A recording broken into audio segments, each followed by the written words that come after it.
We alive, we alive. Put a number one in the chat if y'all can hear me. Put a number one in the chat if y'all can hear me.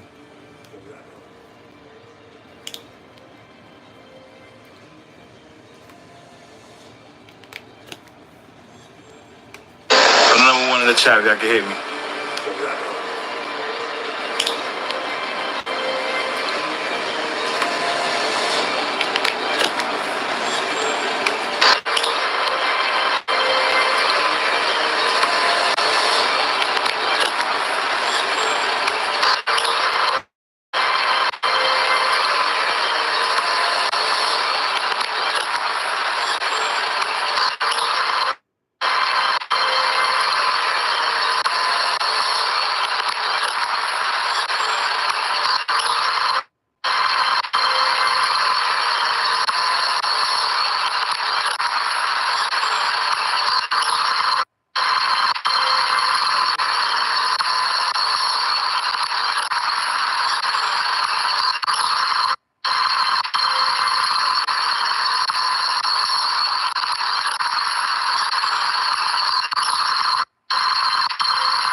If y'all can hear me, put a number one in the chat.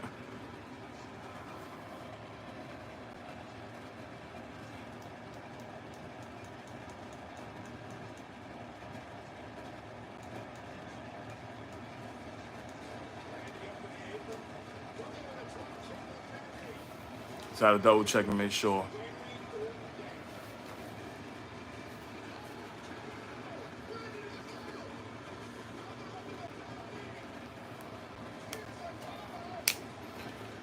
Good. Good evening, good evening, good evening. Welcome back to another live stream for Monday Night Raw. I hope y'all had a good weekend and all that stuff. Hope y'all had a very good weekend. For me, I'm dealing with a sprained ankle right now, so my left feet is taped up right now. So I'm like, despite everything, I have to go live regardless, man. Show don't stop. The show don't stop. So it's me being committed. But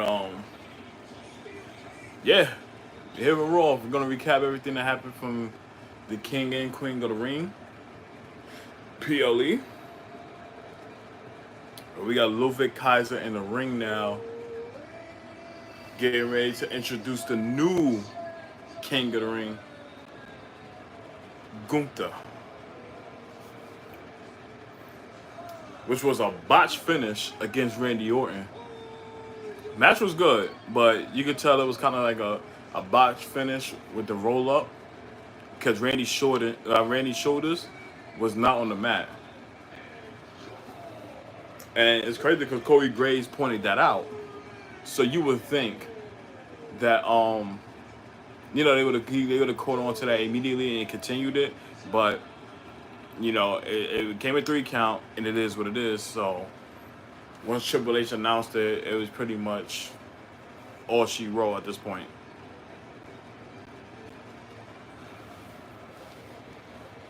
But now it makes things interesting because here's the thing. Gunther winning the King of the Ring, he gonna target the World Heavyweight Championship as he's on Raw. So, they gonna go for that, respective title. My only thing is now, where do that leave CM Punk?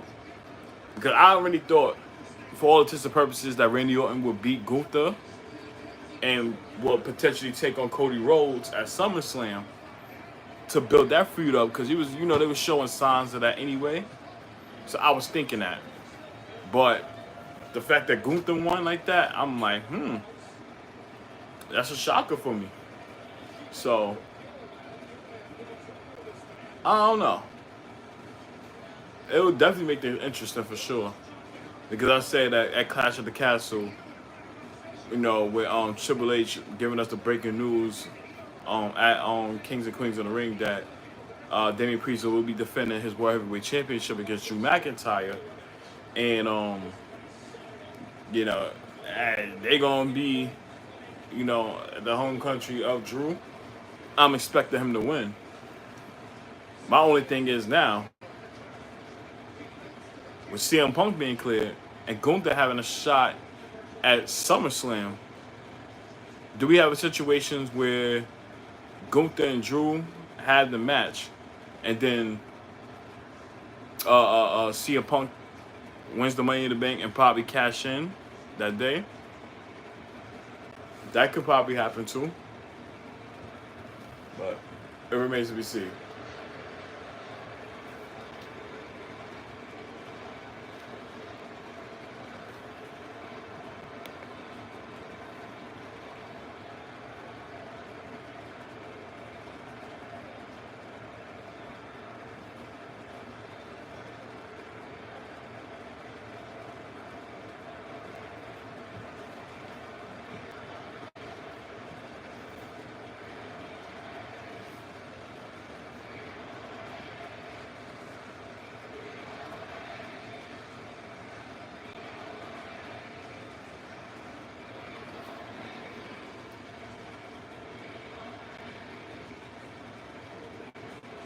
You hear the "We Want Randy" chant now. On Saturday,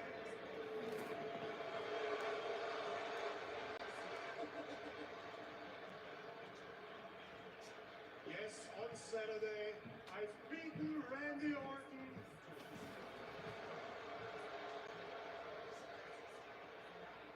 And I am now the rightful king of the ring.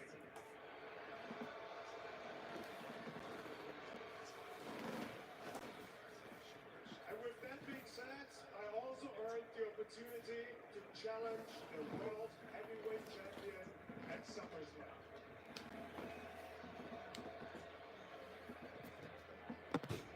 So let's talk about the current World Heavyweight Champion, Damian Priest. And no, I followed his path, and I really have to say, ever since Rhea's out with an injury, he really stepped up and took on the responsibility. And I admire that because I'm a man myself that succeeds when he takes on responsibility. The Intercontinental Heavyweight Championship lacked prestige, and it was on me to step up and become the greatest Intercontinental Champion of all time.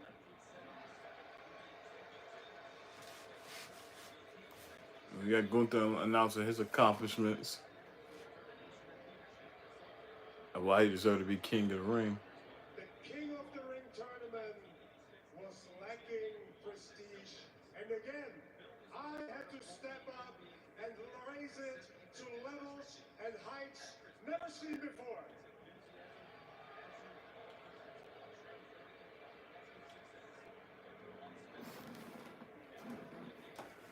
And now, the World Heavyweight Championship is lacking prestige because the champion won it by taking a shortcut. And I don't appreciate it. Uh-oh. And here comes Damian Priest. Gunther saying that the World Heavyweight Championship is lacking prestige. But you know that was going to probably rub Damian the wrong way. And he had to stand on business and let Gunther know that is not the case whatsoever.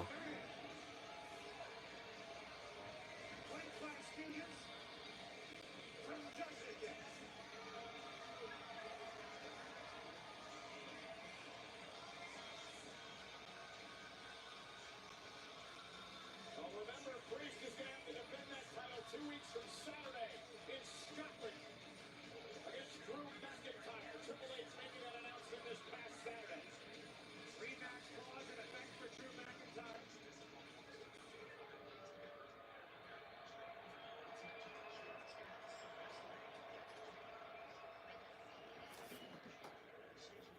prestige, shortcuts. Look, man, you are the king of the ring. You got an adorable crown right there to prove it. And you do get a shot at SummerSlam. But let's be real here. Like, you think you earned something? We all saw you did not beat Randy Orton. You proved nothing. You want a pat on the back? Great, I can give you a pat on the back. But you want to take credit for something? Take credit for costing Randy Orton a shot. Like, when I talk about shortcuts, dog, listen. Yeah, I cashed in. But you know why? Because I earned a briefcase in a ladder match. Talk your shit, Damien. And yeah, I cashed in. I cashed in just like a lot of others cashed in before me. That's how that works. I gotta ask you, dog, like, do you get how business around here works? I can teach you a lesson.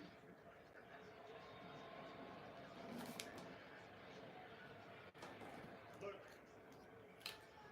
it doesn't matter to me how you think about this. I focus on the facts, and the facts are, I am the king of the ring.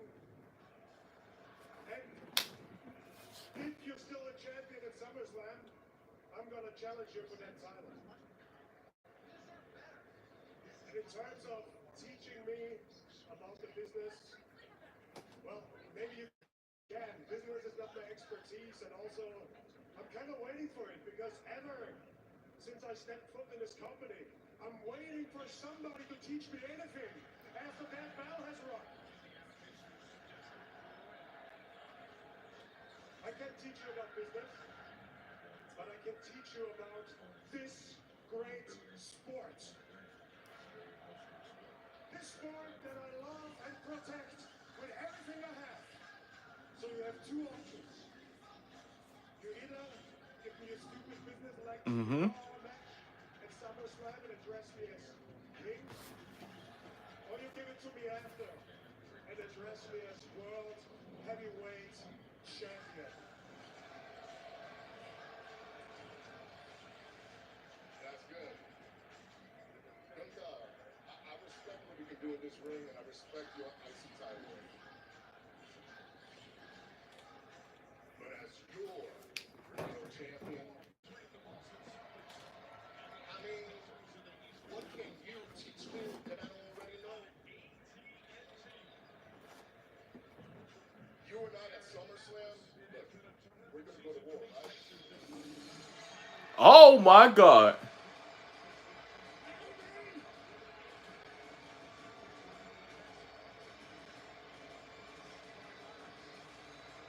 And here comes Drew McIntyre.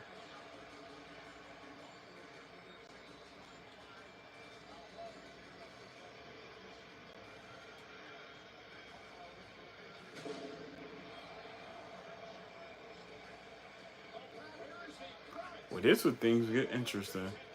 For the World Heavyweight Championship, we mentioned earlier, 2 weeks from Saturday, the Scottish Warrior in his homeland of Scotland in Glasgow. They got Damian Priest for the World Heavyweight title.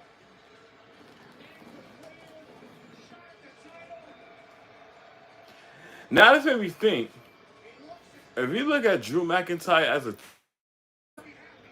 because he was doing a lot of heel shit before then, but now he's looked more as a baby face now. You know, high five in the crowd and all that other stuff. So this makes things a whole lot interesting. Quite the rivalry. Gunther's actually the only one that's beaten clean in the last 4 years. I see someone's been on social media today. I do my research. Journalism. So I think they made Drew as a tweener. Shut up. CM Punk's been back for 6 months now, and the highlight of his return has been me. Let's be honest, if I didn't injure him, he just screwed up and got fired, and he's got nowhere else to go, so you're welcome, Punk. Anyway, gentlemen, hi. Drew McIntyre, nice to meet you, #1 contender.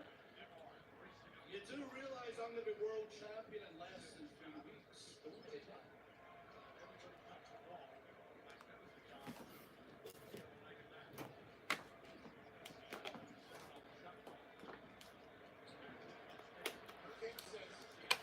You see at the moment right now.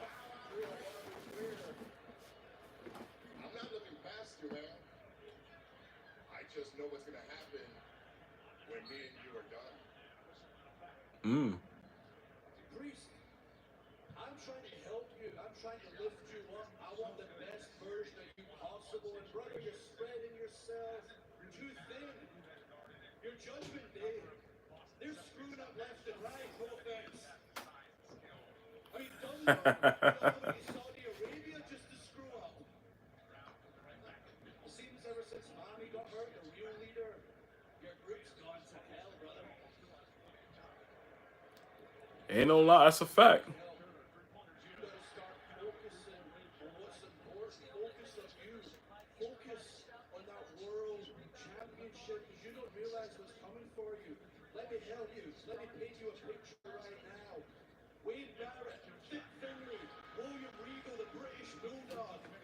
What do they all have in common? Are UK legends between them? They won exactly 0 WWE World Championships. I'm the only person from the UK to ever won the world title. I've won it 3 times, soon to be 4. Drew McIntyre spitting facts. Do some tape study. Watch Clash at the Castle when I fought Roman Reigns. Watch how crazy those fans were. They broke Roman mentally. That's Roman Reigns. He's done it all. Been in the biggest matches possible. If it wasn't for Solo, I would have won that night. This is Scotland. This is my country. Now it's time for a geography lesson since they don't teach geography in America. Wow. Wow. Generally speaking, that's what I've found to be true.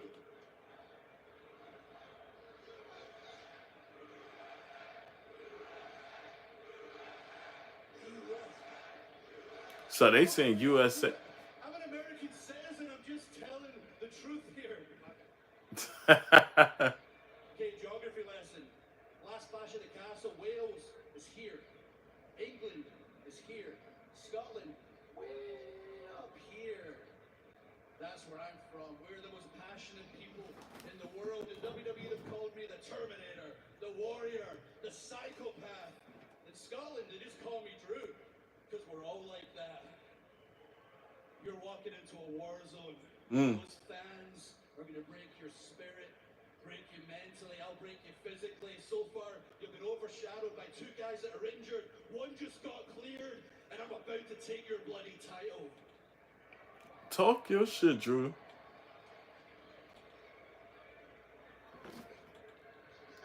That's your game plan? To get under my skin? What? That's your best shot at me? That the crowd is gonna boo me? That's gonna affect me, Drew. I literally have made a living of proving people wrong. You know my story, so you know that. Man, that's not gonna work. You wanna talk your truths? That's how you get under people's skin, right? You talk the truth. Let me talk some of them. Actually, let me ask you a question. Your wife gonna be there? Oh. We're gonna choose your next bloody words carefully. Uh-oh. Stand if you continue in this path. All right, Drew, listen. I could care less if she's gonna be there or not, man. I just wanted to see if I could get under your skin. Clearly I did. I wanted to see if you were mad enough to do something about it. It looks like What the hell Braun Strowman doing out here?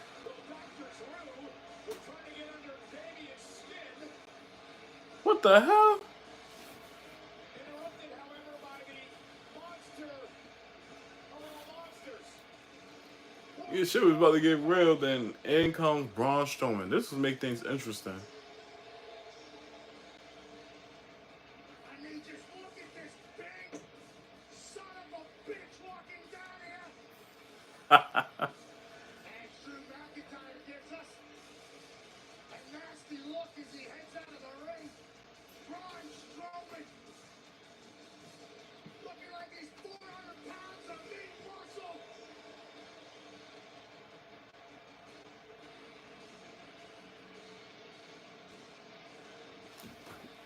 Well, Braun Strowman's out here because he's got a match with 1 second, y'all. cohort from Judgment Day, J.D. McDonough.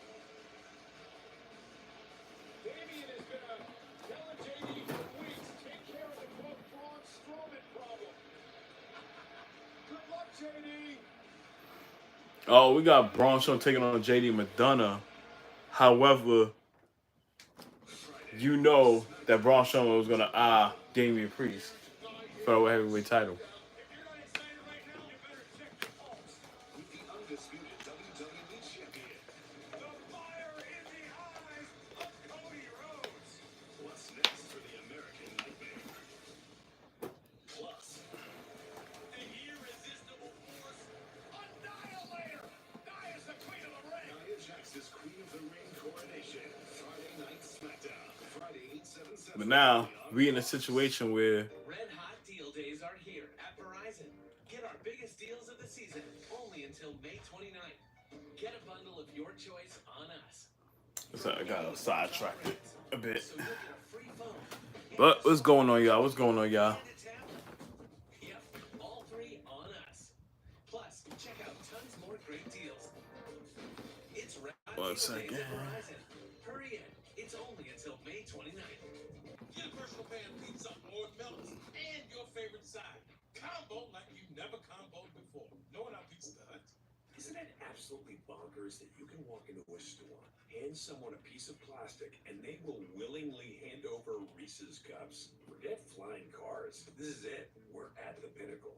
And meet Reese's distant but delicious cousins.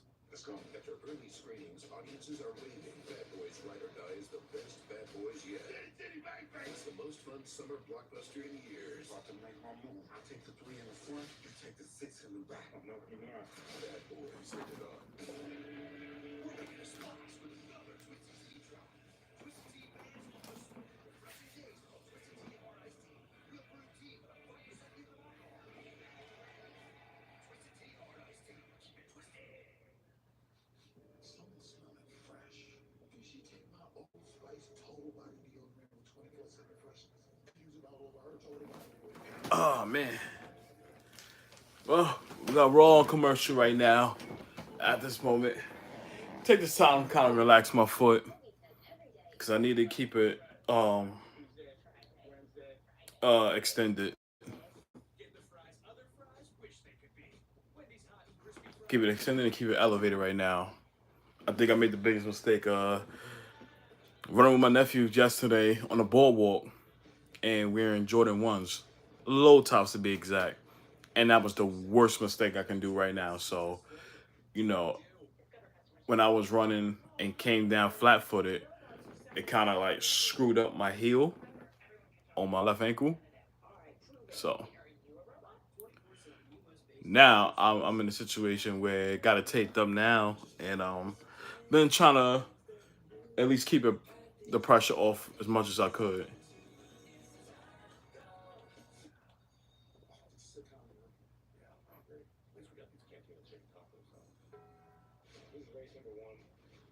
USA's Ultimate Survival Competition show has just begun. A beautiful start for some. Cold or wet, we have no food. Opportunities for others. And the end of the competition for one team. We don't want to go home. We just don't give up. We can't. Don't miss a brand new episode of Race to Survive New Zealand tonight at 11 on USA. All right, we back on Monday Night Raw. Kick things off. The first match of the night: Braun Strowman taking on JD McDonough, which I think this is JD McDonough's funeral right now. People look at the size difference and think JD has no chance. Mark Davis is 70 years old and he's expecting child with a 26-year-old. He trying to fight back now. Kicking, it ain't working. You know JD McDonough gonna use his speed and his high flying to try to take advantage of Braun Strowman, but you know it ain't gonna work now, especially with a power hitter like Braun. JD McDonough should watch his words. He retorted this way by saying, all I'm seeing is a big, overgrown, blown-up loser with a vocal block collection next to me. And he called Braun a dork. I'm sure. Yeah, JD trying to take advantage with Braun's back turn. And looked at him like, yeah, all right, we ain't doing that.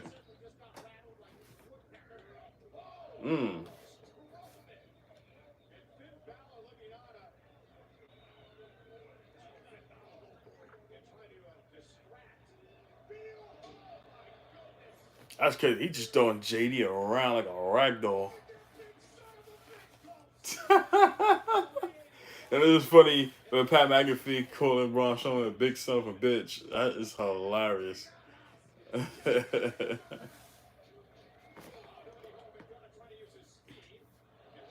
Nope, that ain't gonna do anything.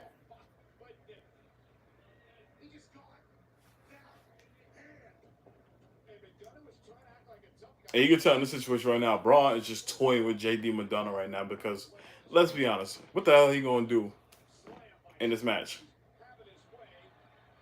Being shut up. What he's gonna do?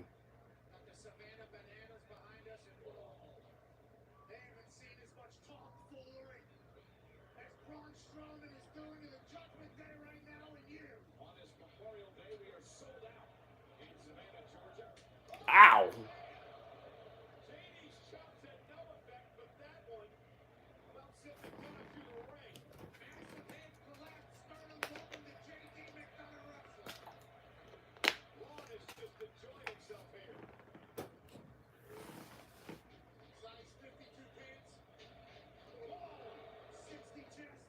Braun putting an end to that shit.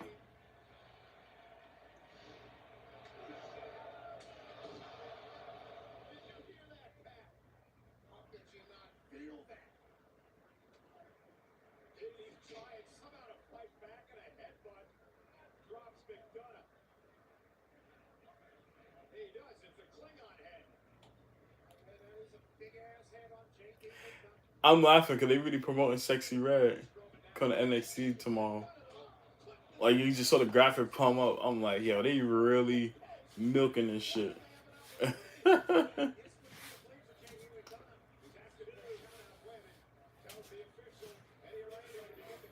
I don't know. Which made me think I might probably check in NXT tomorrow, see what's going on. Man, I'm not gonna live stream or anything like that. It's just catch little snippets of it. But I'm gonna try to catch the ooh, sorry. I'm just gonna try to catch the Wolves and the Mavs game. We going to commercial break now with JD McDonough on the offense right now, taking out Braun Strowman, attacking his knees.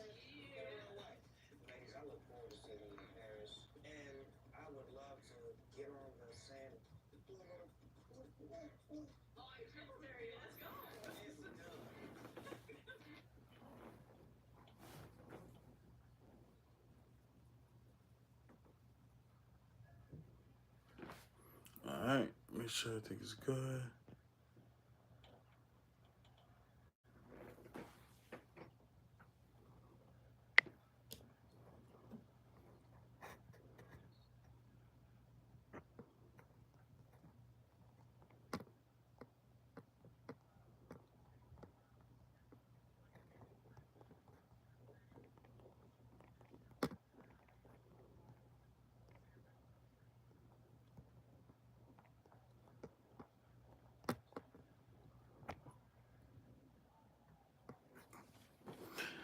All right, we back.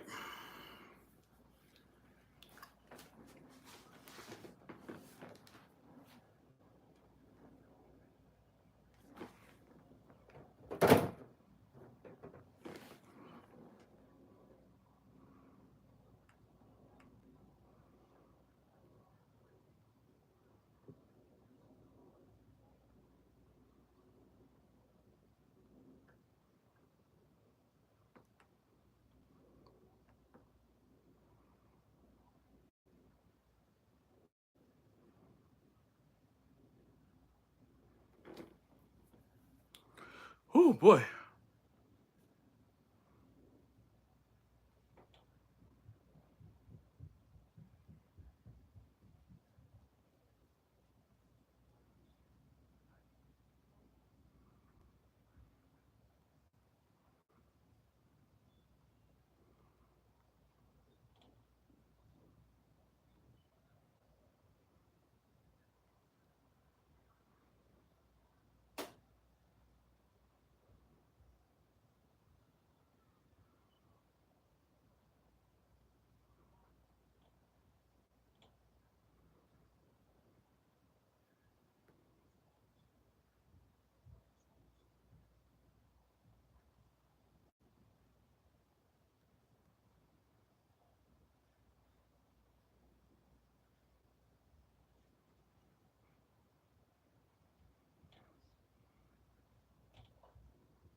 All right, we are coming back to commercial.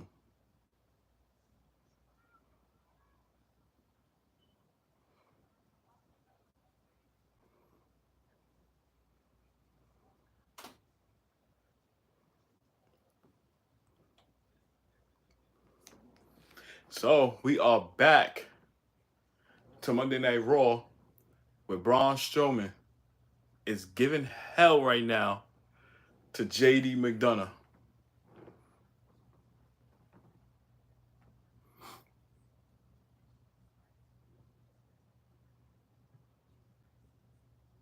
Oh, what a flip.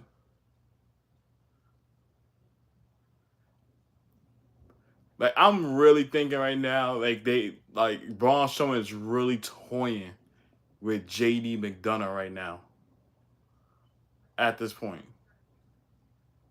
That's what I'm thinking at this point.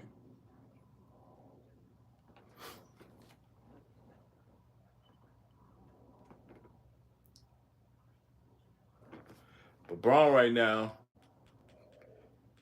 getting hyped up for the crowd. He's limping. He's trying to do the freight train, but he's limping at this point. Oh, God. Get JD up out of here.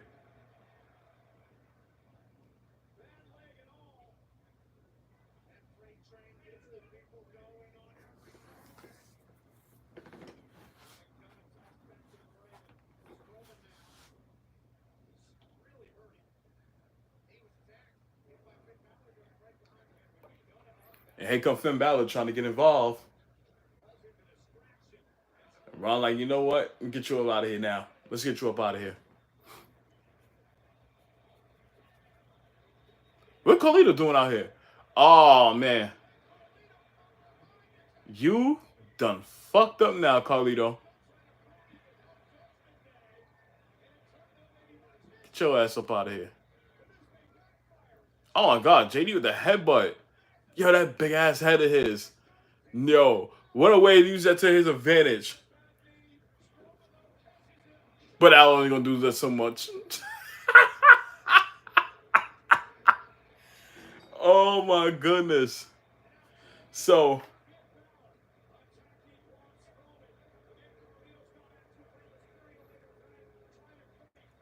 that was funny.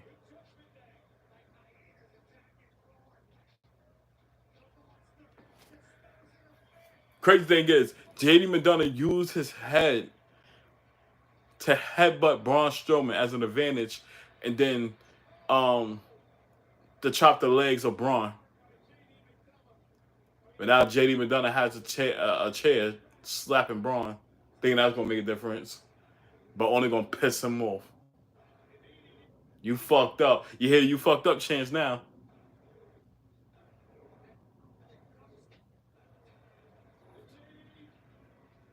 And look how he just took off. And Braun ain't playing. He's like, yo, on one limping leg, I'm gonna still come at you. Now I don't know if he's legitimately hurt or it's just for just based on like story wise. So we'll see how it goes. Over how you beat Becky Lynch. No, but I did not know that Dominic was going to come out and do what he did. Meanwhile, I have Becky Lynch reminding everyone every single chance she gets that I've never been able to beat her one-on-one, and because of Dominic, that is technically still true.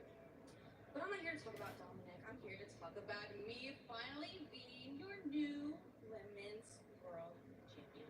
If I want to hold this title, probably then I do need to beat Becky straight up, and that's why tonight I am putting my title on the line in my first ever steel cage match. Nowhere to run, nowhere to hide.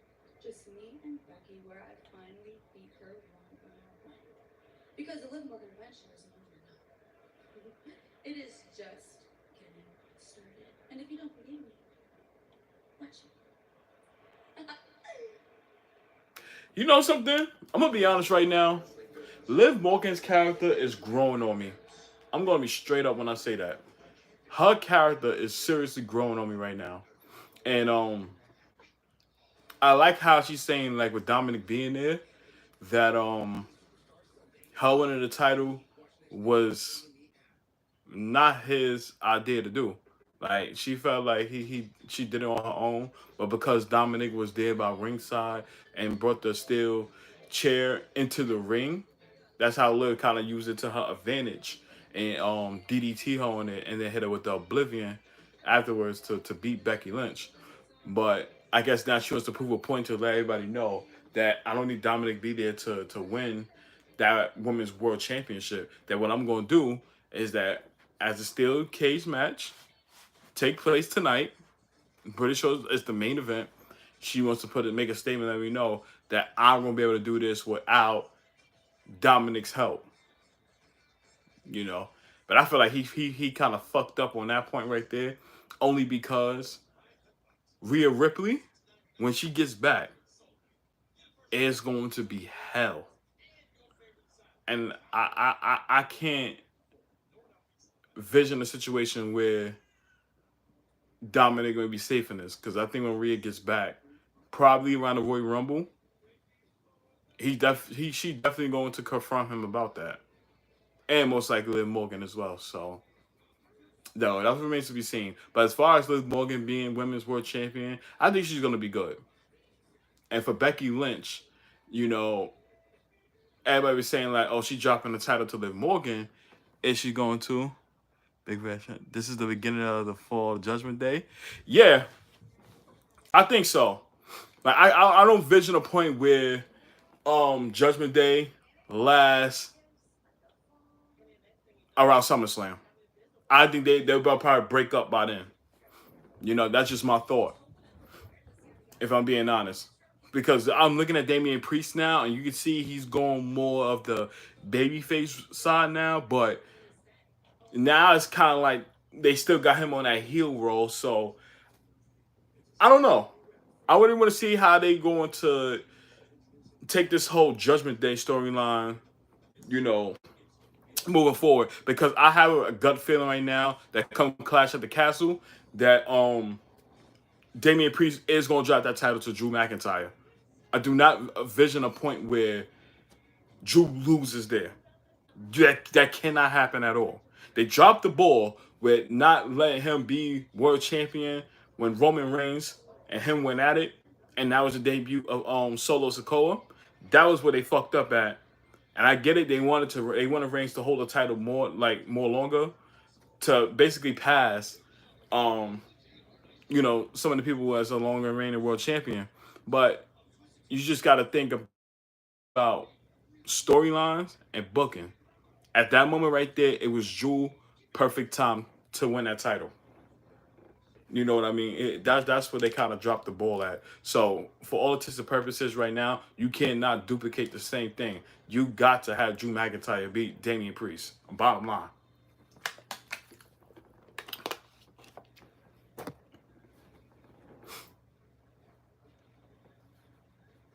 So this is gonna be very interesting. But I appreciate you pulling up to the stream. To my guy, Big Reg, hi to Big Boy Talk. I appreciate you being here, brother. And you can do me a favor, like the stream, subscribe to my channel, and hit that notification bell so you get notified anytime I stream on this platform right here. You know, I pretty much a run-of-the-mill guy. I do my wrestling streams when I have to. Even for basketball, I got it on right now. So, you know, and then I'm gonna start gaming very, very soon. So, you know, I'm doing a lot. You know, I'm taking things bit by bit. You know, I'm forever grateful. Like even when I have either 1 subscriber, 5 subscribers, here watching the stream with me, I treat it like it's hundreds of thousands of fans here. So, you know, that's how much of a whole person I am, and I appreciate you, dog.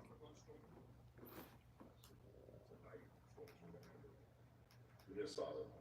Find JD, bring him back to the clubhouse. Let the Judgment Day recoup. All right. So we got Judgment Day in the background now. I don't know. Carlito being with the Judgment Day just don't sit right with me either. I don't know. It's just his momentum since he came back to WWE. It really just been at a standstill. Like I'm trying to like wrap my head around this whole shit. and it's been tough. Trust, I'm right there with you. I only got about 128 subs, so I know the feeling. Yeah, bro. And that's all it is. And that 128 subs, despite anybody who show up there, just best believe that the work that you put in is not being overlooked. You know what I mean? And that's what I have to learn too. You know, shouts out to my brother Chisel Adonis too. It's like, you know, for the brief talks we had, it's like I'll take the slow route and I'll get there when I get there. You know, I might also put in the hard work, get it out the mud, and do it that way instead of taking the fast route and all that, cutting corners. I don't want to do that. So for every stream, you know, I try to up my game as much as I could. And you know, I had a lot of people tell me they like, you know, my takes on certain things when it comes down to wrestling, when it comes down to basketball, when it comes down to football, like all that stuff right there. Like I try to be as raw and authentic ever and not sound like I'm biting off people's styles and all that shit, you know? So, you know, that's always me, man. And I give respect to everybody who, you know, gives us the same respect to me. Fact, yeah, all facts, bro. And the Eli Braun Breaker, he is wrecking havoc right now.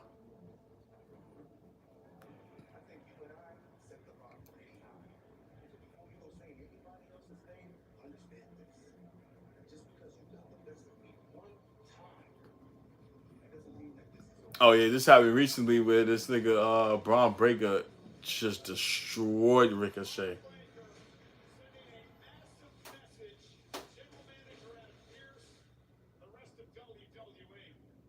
Like he's just on a different tear right now. And now, if I'm being completely honest, Braun Breaker has to win All right. Well, last week was unacceptable. the Intercontinental Championship. As much as I advise against it, apparently you're clear to compete. That's great, because I want Braun tonight. Whoa, hold on. He's not here. Okay. He's not rehearsing a fight, and I suspended him. So Ricochet trying to call out Braun Breaker? Patience. Pierce, come on. You have to help me out. We have to do something. Ricochet. I'm still not sure how I feel about him getting the Goldberg like push. I don't either. But at this point right now, you're gonna have to like really push this man. And I'm not gonna lie, he need to take losses too. Like the whole Goldberg shit, like he should not be having like on a crazy win streak and all. Like he gotta have some losses as well. But you know, you gotta build his stock up more. So I feel like the best way to do it now is to him to wreak havoc. And once he take care of the business, put his eyes on an Intercontinental Championship. Because I do envision him holding that title. Once I think Sami Zayn, when they bump heads with each other.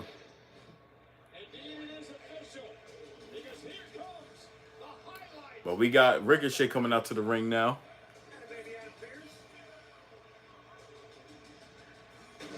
And I don't know. I think Ricochet too, he's been underused as well. Like this man could definitely, you know, go the distance right now. Like I got much love and respect for Ricochet. You know, and I feel like he needs to hold a title as well. So he's deserving to be Intercontinental Champion. Probably not now, but later down the road, yes, he needs to. But we got him taking on Ilya Dragunov, which is going to be a very, very, very good match, to say the least.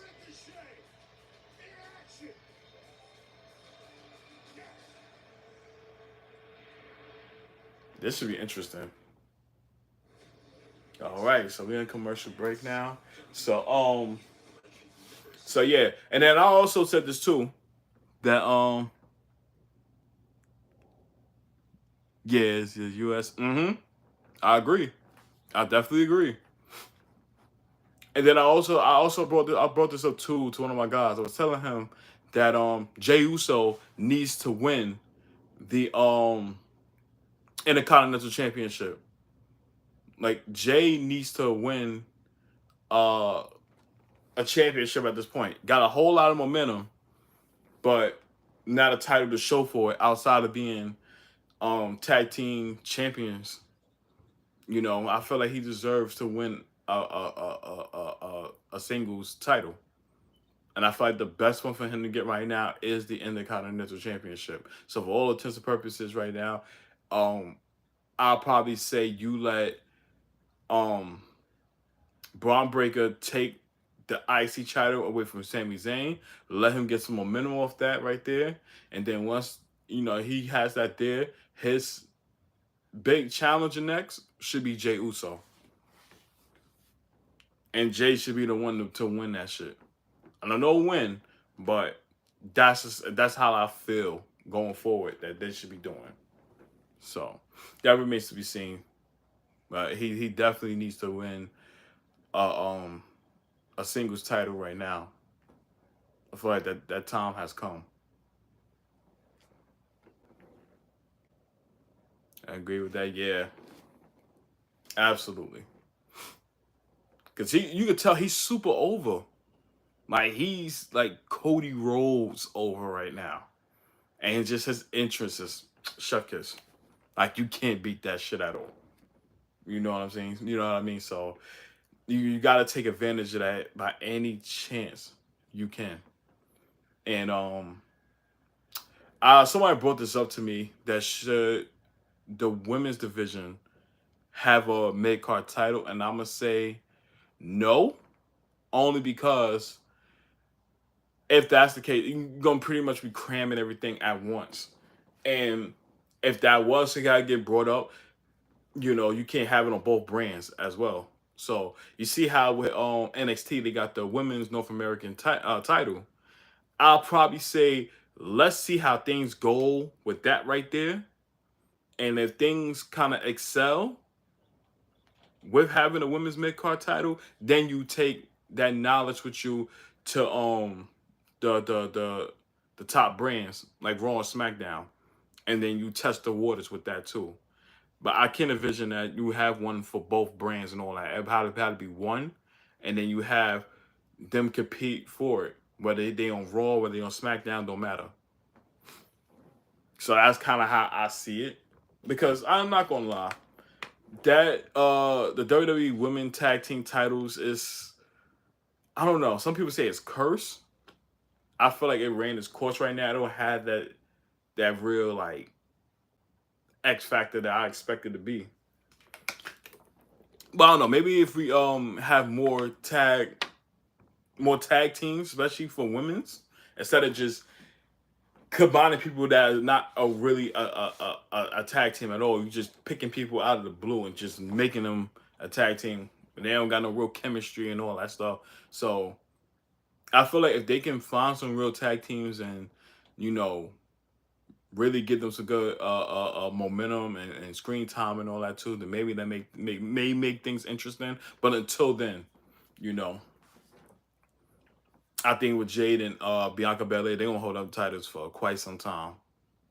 And I think it will be until one of them turns with each other.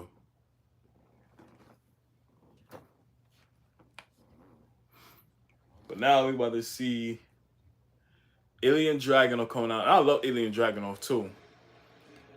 Like he is a heavy hitter.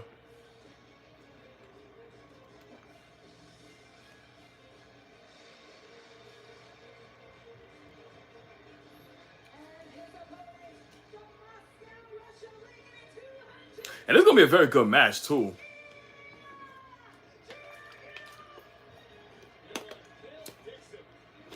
Y'all let me know in the comments below who you got winning this match.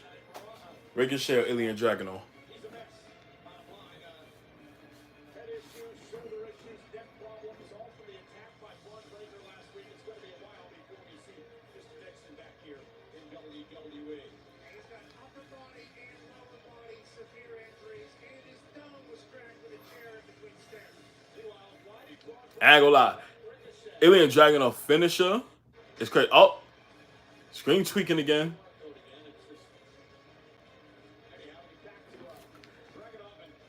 And we know Uncle Howdy supposed to be there soon. Hey, my God. The man with the 3 H's. What's going on, brother?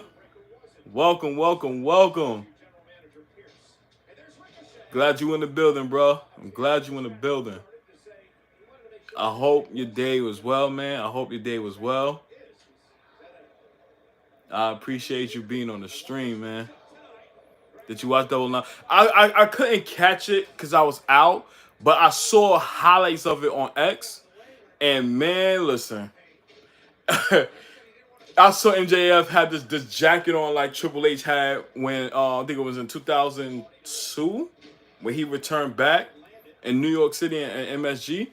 So I saw MJF having on. I'm like, it was cool and all, but I'm gonna tell you right now, you got to shift away from mentioning WWE without mentioning WWE. If that make any sense, like you didn't have to do all that stuff. Like you could have had your own little style when you return and all that too. But for all intents and purposes, I think it was good seeing him back now, and I'm pretty sure him and Adam Cole gonna feel once he get better. Yeah, it felt like ACW pay-per-view with all the violent furniture matches. It did. It sure did. I feel like some was kind of like overkill. Like I think with sending Darby Allin upside down and the Young Bucks putting on these little spiked shoes and they super kicked them in the face. Now that was some brutal shit. Make no mistake about it, that was crazy. And then you have this nigga Darby come with a flamethrower trying to burn up Jack Perry for crying out loud. I'm like, whoa, like it got crazy. And you see Tony Khan rolling down the ramp and all that stuff. Like it was funny to me and crazy at the same time. So that was pretty cool. How was your Memorial Day weekend? Had much sugar? You talking about the problem? My weekend has been okay. Yeah, a little shitty only because I had sprained my ankle last night. Running on the bowl with my nephews. And note to self, I'm gonna tell you this right now. Don't ever run in some Jordan 1s, especially low tops at that. Or just in Jordans in general, because they not made for running sneakers, like real running. And that was a mistake I made, so I plant my left foot down and my whole heel was kind of like bruised up. So I was in the hospital since earlier, getting checked up and all that. Lucky enough, I ain't have any no bones broken or any fractures and stuff like that. So I just have the ace bandages on and just using crutches for the time being. So I actually tomorrow got to call the orthopedic doctor just to make an appointment so I can get it checked on consistently. So I said, despite how I was feeling and running on 3 hours of sleep, I was not gonna let that stop me from streaming and all that, bro. Like this is one thing I'm committed to. So despite whatever pain I'm feeling right now and all that shit, I'm here for y'all. I kept my word, and this is what I'm sticking with, man. I'm sorry to hear that, bro. Yeah, crazy how NBA players ball. I know. Sounds crazy, right? Like I can't envision somebody playing in ones like that. That will really hurt my shin and everything else right there. Like I gotta have some type of sneakers that has, you know, good cushion and safe around like my ankles area. So that's how I am. But yeah, as we in commercial break right now, y'all let me know who y'all got winning this match: Ilya Dragunov or Ricochet. For me, I'm gonna say Ilya Dragunov because you got to keep that momentum with him. Like I like Ricochet, and I want him to win too, but Ilya Dragunov needs the momentum at this point right now. I feel like he needs it.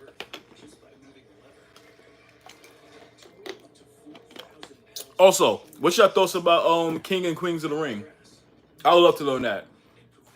I feel like Nia Jax being Lyra Valkyria was the right call, and much respect to Nia Jax because her beating the big three, starting with Naomi, then taking out Jay Cargill, then beating Bianca Belair to advance to the finals to take out Lyra Valkyria, and the most dangerous Banzai drop that she did lately. Like, I'm glad that they pushing her now, and I feel like she needs to win that women's championship from Bailey at SummerSlam. I don't expect Bailey to hold that title past SummerSlam at all. Felt like there's been too much wrestling this weekend. SmackDown, King of the Ring, Double or Nothing, Raw. Yeah, it has been. You know, I think with Double or Nothing, even though I couldn't fully catch it and I saw bits and pieces of it, you know, I said it was very good, to say the least. I think they're going to have to tone down the whole 5 hour, 6 hour mark because that shit could be draining. It could be very, very draining. You know, and that's how I felt even when I went to WrestleMania and MetLife in 2019, where I was there for almost 7 hours straight, adding on the pre-show and all that, and the actual show. Because the pre-show I think was 2 hours, and then the actual show was like 4 hours. So that's a lot on one person for the whole day. You know what I mean?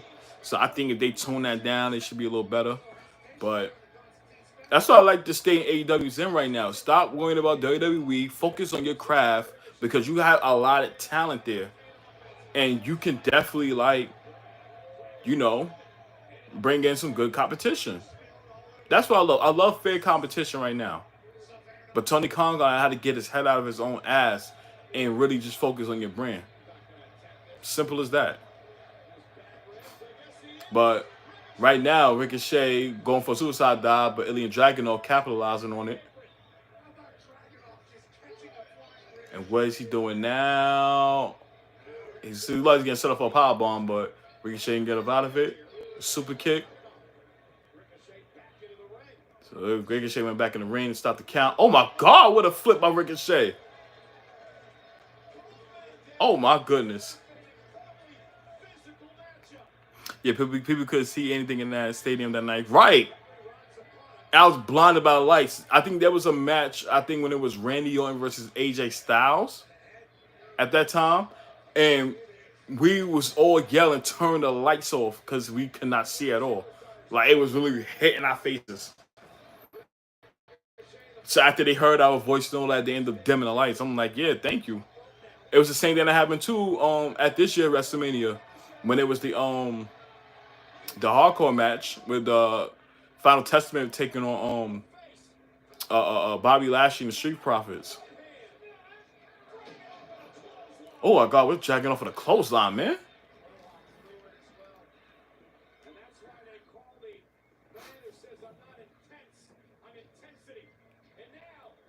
Ooh, what a move by Dragunov.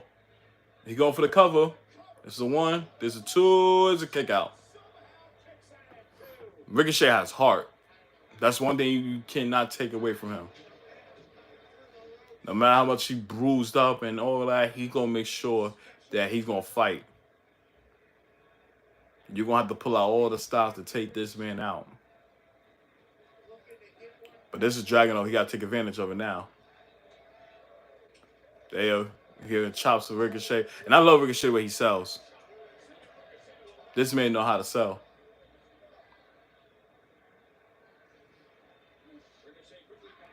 Oh, looking for a super kick. Reverse. With a hit by Dragunov. Dragunov with a powerbomb.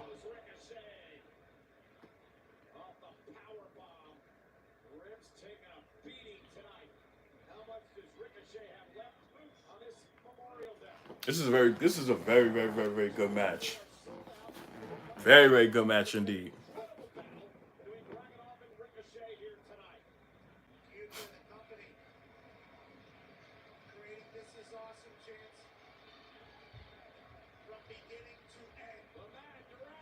Oh my God, what a kick. What a kick by Ricochet. And now he's trying to get the crowd involved with the momentum. With a recoil for the cover. 1, 2. Oh my God. What a match. What a match.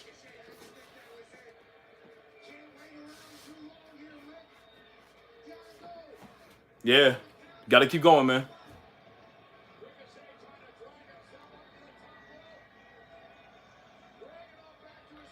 Oh, what a slap by Dragunov. And now if I'm dragging off right now, this is where I take advantage of him because he's winded. They Ricochet with the hits. Dragging off with his pitches and punches of his own. Ricochet with the headbutts. Drop dragging off right now on the floor. Going up the top rope.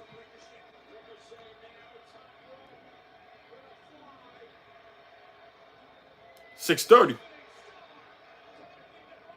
Or the shooting star appeared. Oh my god! Yo! Oh my god! Holy shit! Yo! Braun Breaker just split this nigga Ricochet in half. Yo! And now Dragunov trying to fight him off now. And the spear hits on. Oh my god. Nah, Braun Breaker is on another level, yo. Holy crap. Yo, he just split Ricochet in half, man.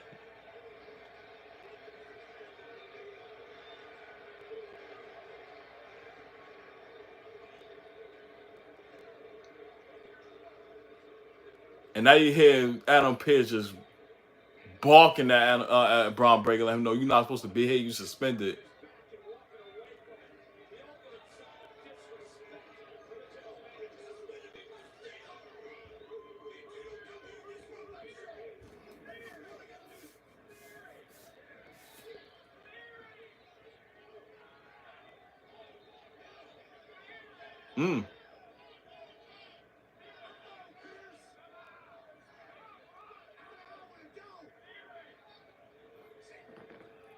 Nah, he just destroyed Ricochet, Alien Dragunov. Oh my goodness. That was brutal. That was fucking brutal.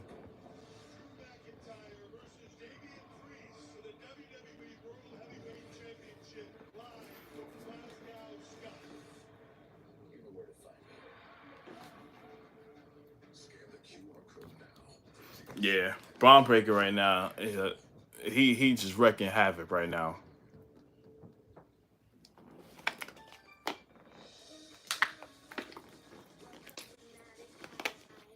But it goes to show you right now that this is the moment for Braun Breaker where he needs to become world champion now. Cause you see he just going in destroying people and all that stuff right now, and you know in due time, Sami Zayn is going to be on his radar. And if there's one thing I say about Sami right now, he ain't going to back down for no challenge. That's one thing Sami's not going to do. But on the flip side of it too, that may be Braun Breaker's advantage right there, because if you see what he could do to Ricochet and Ilya Dragunov, then you know for Sami Zayn that he may be on the receiving end of that devastating spear as well.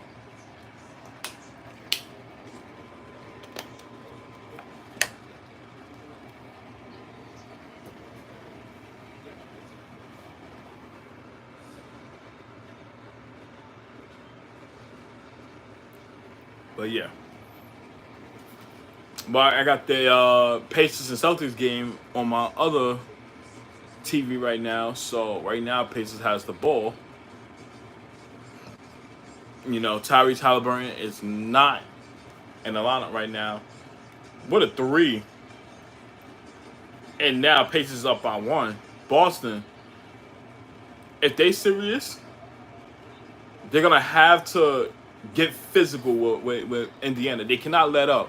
Just because Tyrese Halliburton is not in his lineup right now, it should not be a situation where they just a situation where they get lackadaisical. That's always been Boston's problem.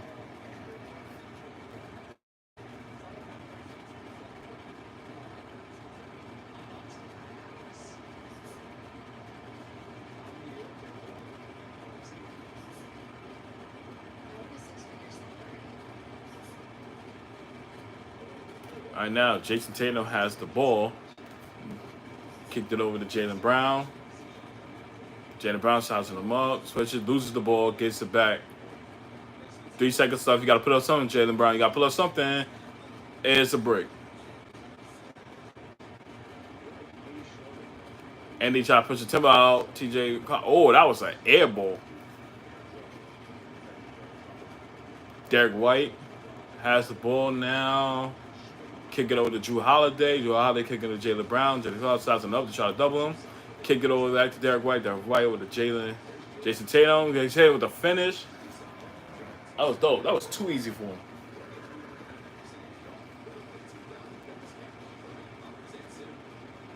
Boston's up by 1 again. Siakam trying to size up with Siakam and 1.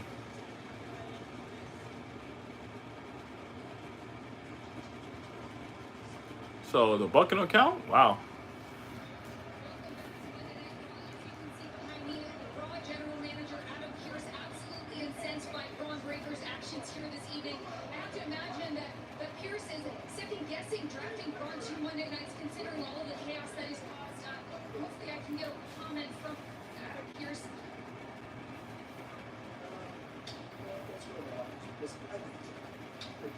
Well, he is obviously an incredibly in-demand man this evening, but hopefully I can work on getting a word from him on how he plans to deal with this Braun Breaker situation. So right now, you see in the back that Adam Pierce was yelling at Braun Breaker right now, especially about his actions and what he was doing, considering the fact that he was suspended and all. So I want to see how this is going to go. I feel like for Braun Breaker, he needs, competition now. Like, I feel like these little squad matches right now has to be put to an end. We'll come back to the whole Goldberg situation that you brought up. Big Reg. So I really think that he needs to have a legit feud with somebody.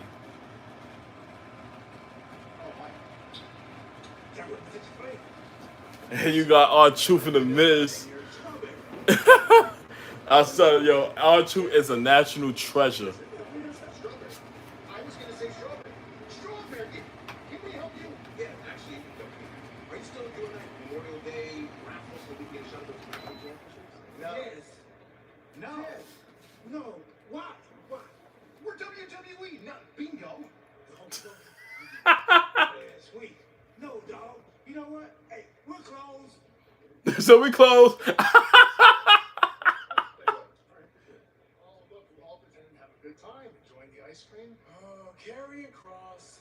Yo, man, Chris, look, why don't we skip all this cryptic, wedge driving comments and... I'm crying, yo. R-Truth is a national treasure, man. Look, he's already had his time in the sun, okay? But at the top of WWE, it's a numbers game, and right now you don't have it. I'm trying to tell you, I believe in you, okay? And I can help you. But I can't do anything for you until you cut this New Day crap loose.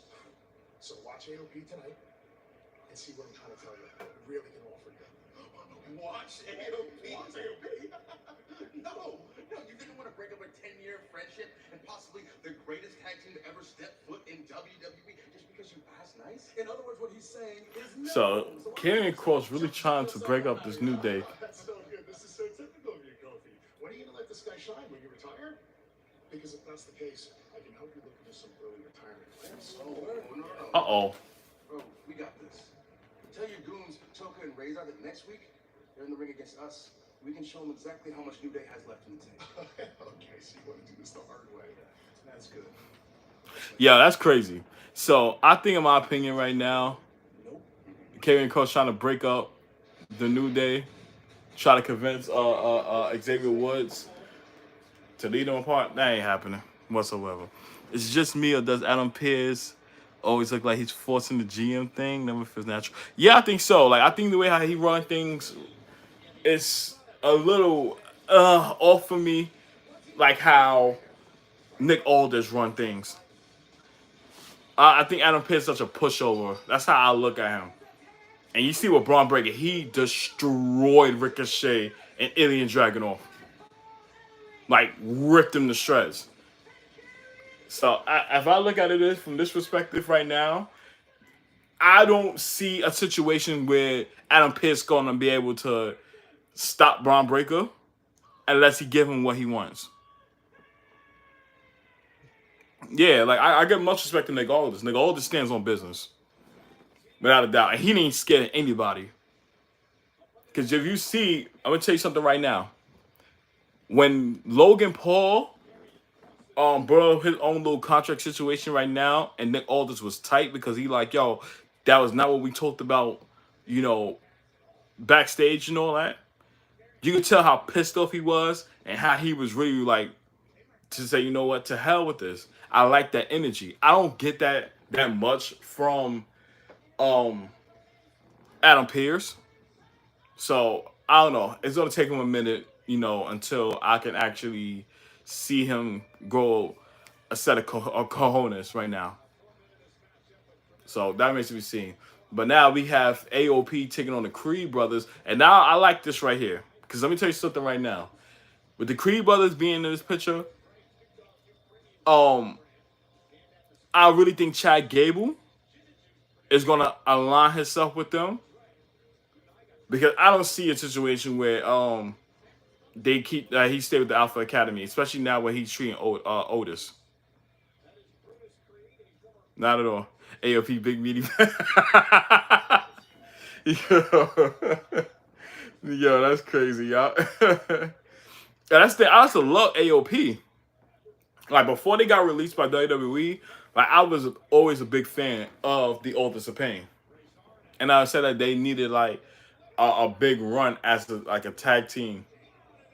But I guess now, like they steam now is kind of like it don't hit the same like it did like years ago when it was on NXT and when they got called up. I can blame Vince for that situation right there because he didn't know how to utilize them well, you know. But I think it's gonna take a minute for me to like actually gravitate towards AOP again. But for the Creed brothers right now, as I'm playing as a babyface role, they need to be healed. I feel like now, like they gotta align themselves with Chad Gable and just wreak havoc. Because I don't know, I love the Creed brothers. They definitely got good athleticism in the ring, but on the flip side, it's just I don't know, something's off. I think if they turn heel, I could probably get, you know, drawing a blank. I'm drawing a blank. I think if they getting that heel roll and all that too, that things will get very interesting and could definitely be dominant as well. Oh, you said McDonald's or Burger King or Wendy's? I love me some Wendy's. Oh, that's a good conversation. Let me tell you something right now. If I had to do a process of elimination, I gotta eliminate Burger King. Honestly, like the only thing I probably would eat from Burger King, I shit you not, is their breakfast because I love their French toast sticks and they bacon, egg, and cheese on a biscuit. I love those right there. Everything else, not a fan of.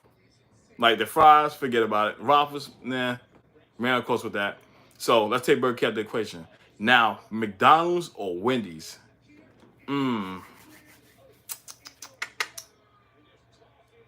See, I love Wendy's for their nuggets and for the junior bacon cheeseburgers.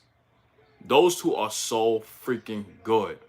Can never pass up on it. The fries disappoint me. Like they ain't the fries like it was back in the days. I think that is a turn off for me in the barbecue sauce itself.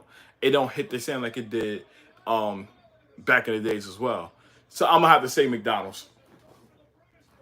McDonald's have the best fries. The burgers is good. The nuggets is good, depending on where you get it from.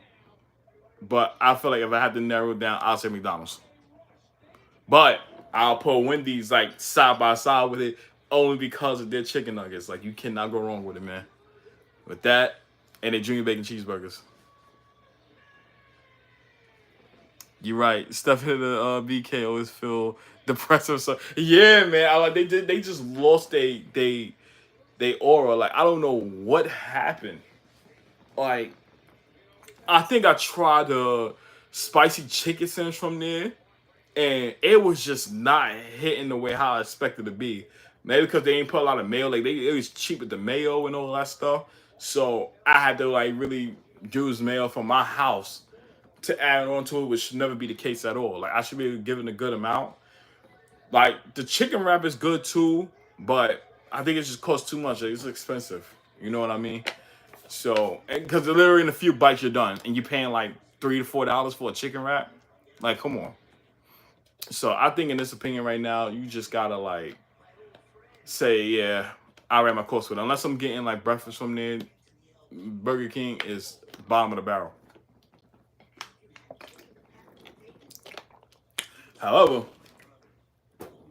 it's funny we brought this up because near my job, I have a lot of them like Popeyes, Stickies, Taco Bell, all that too. So, you know, I try to like mix it up as much as I could. Like with Popeyes, it's like here and there.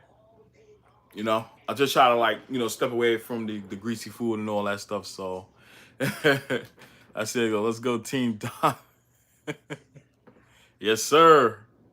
You already know I cannot go there without McDonald's, man. And I'm trying to dial it back from it more, but that's my go-to, man. I know if I need to get something like fries or anything like that from there, then that's my go-to right there, without a doubt. Well, coming up, soon we're gonna have Rey Mysterio taking on Carlito, and I don't know how I feel about this match. And there goes Sheamus. Hold on.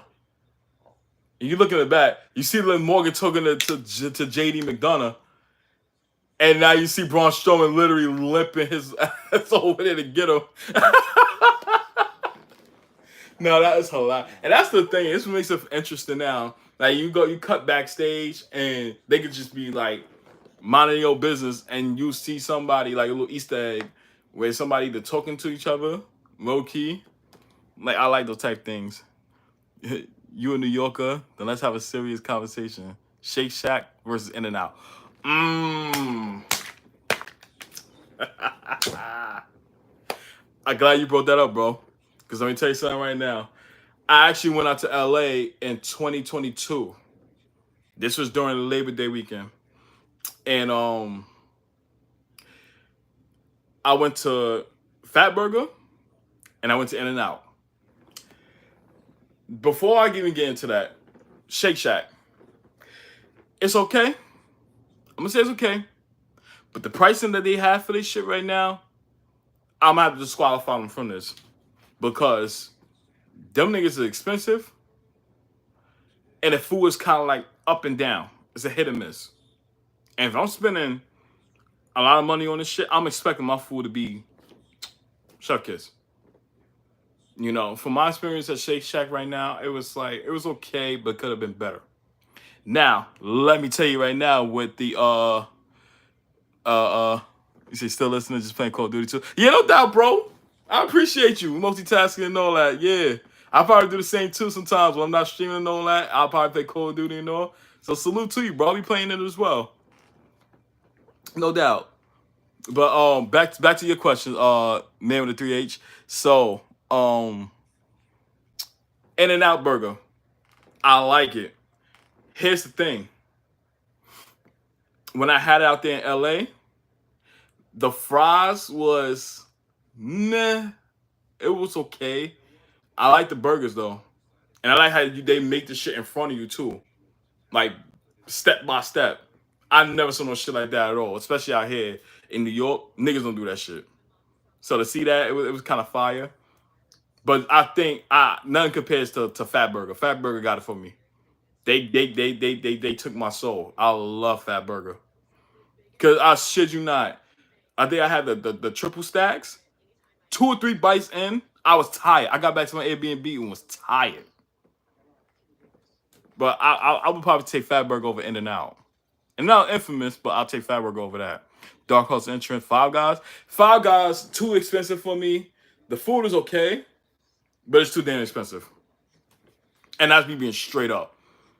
And Five Guys, sometimes you gotta say Paul saying that shit too. No Diddy.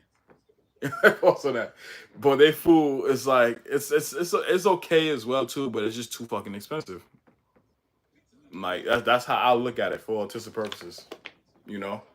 So, in my opinion, if I had to narrow it down for uh, uh, uh, Shake Shack, Five Guys, In and Out, just those three, I'm gonna choose In and Out. Yeah, I agree. Shake Shack and Five Guys is just robbery. Yeah, it is. And to make matters worse, also where you get it at, if you get it there and it doesn't hit like how you expected it to be, that's also a bad experience as well. Because here's what I look at when I go to these places right now. I look at good good customer service, very engaging as well. Actually, give me exactly what I asked for, in that exact same way I'm expecting my order to be that way. Not be cheap with sauces, and the food just gotta hit. If all those four things get checked out right now, you got me. It'd be the best money I ever spent. However, if it's a situation where it's bad customer service, they take too long with my food, they cheat with their sauces, and it don't taste good as well, then that's where you lose me. Like I'm very strict when it comes down to me and what I order, no matter where I'm at. If I say something specifically, I'm expecting to get that exact same thing. You know? Some people call me difficult and all that too. My order is, it's just that I try to keep it as simple as ever. And I will tell you that. And if I have to, and the worst part about it is when you get your food and you trust that they got the shit right and you go and then boom, you open your bag up and they either forgetting something or they tell them not to put anything on it and they end up putting the shit on it anyway. That goes to show me like y'all motherfuckers not listening. Like I hate that with a passion. Exactly, bro. It's supposed to be an elevated fast food experience because of the price. Exactly. All facts. And you know something? It's like now the way how inflation is going up, you know, things is getting run that way. Shit gonna get expensive. So if it's gonna be staring in that direction, then I'm expecting for anything I order to be on the money. Clearly on the money. Like it should not be a situation where I don't trust you, and every time I grab my bag, I have to take a look to make sure everything is in there. Even though I do that anyway, but if I'm in like certain places that I know I go to consistently, and they recognize my face, then I don't have to worry about that at all. Case in point, the McDonald's where I work at, when I go there and I get my order, they know my face. They say, "Hey, how you doing, bro?" I tell them I'm doing good, and I don't never have to I don't have to open my bag up because I know for a fact everything is in there. You know, so that's the blessing of it all. But everything everywhere else right now, like the way how these prices is going up, hell, McDonald's is expensive too. Like just for a meal, you paying $10 for. Like, come on now. So that's a little crazy to me, but it is what it is.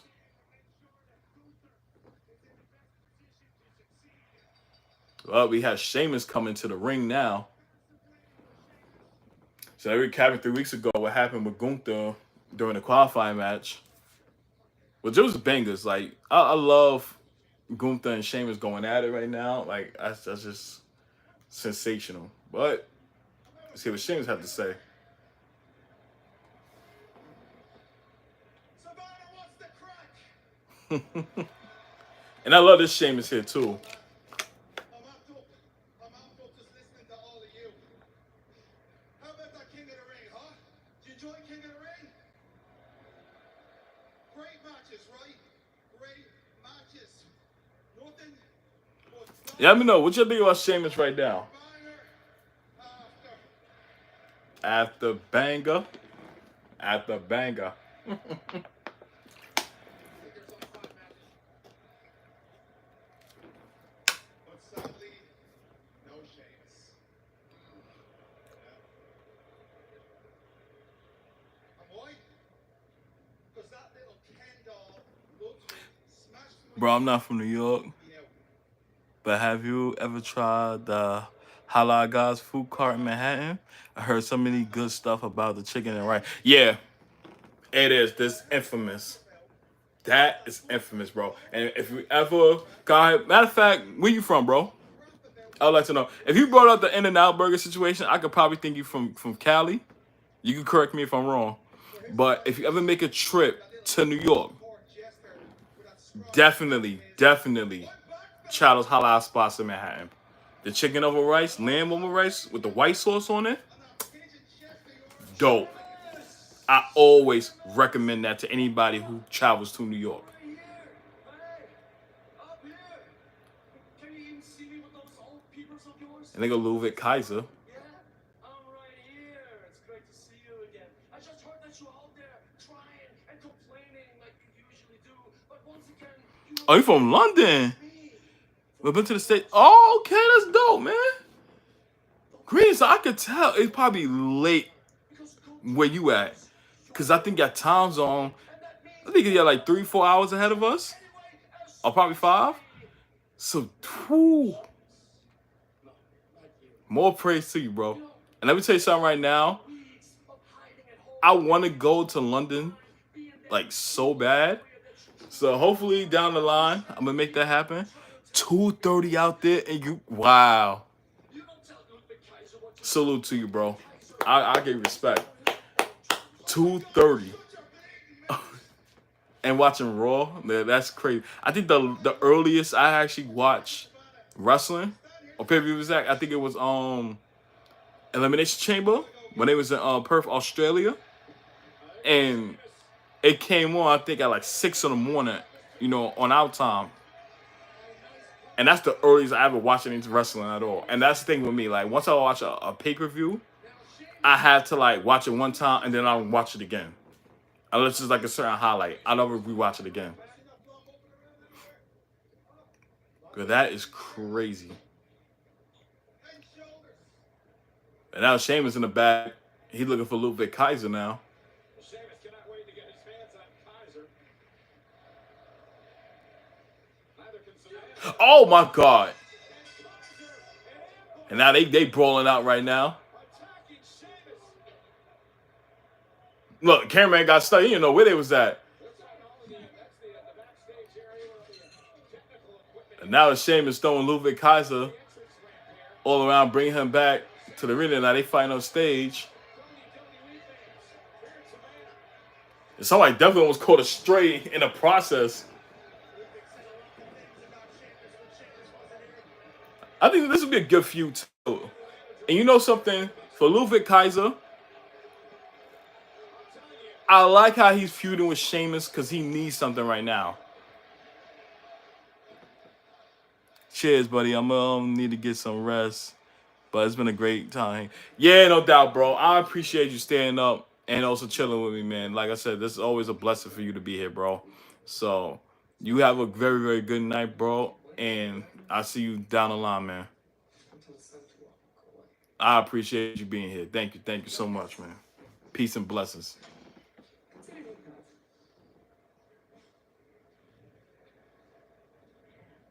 Great pep talk by Becky Lynch, who of course has a steel cage match for the women's title. Did Kyrie Sane change her theme? I don't know how Lyra survived. Wait, did Kyrie Sane just change her theme? Coming up in a little bit, but she's got to face this woman right now. Wow.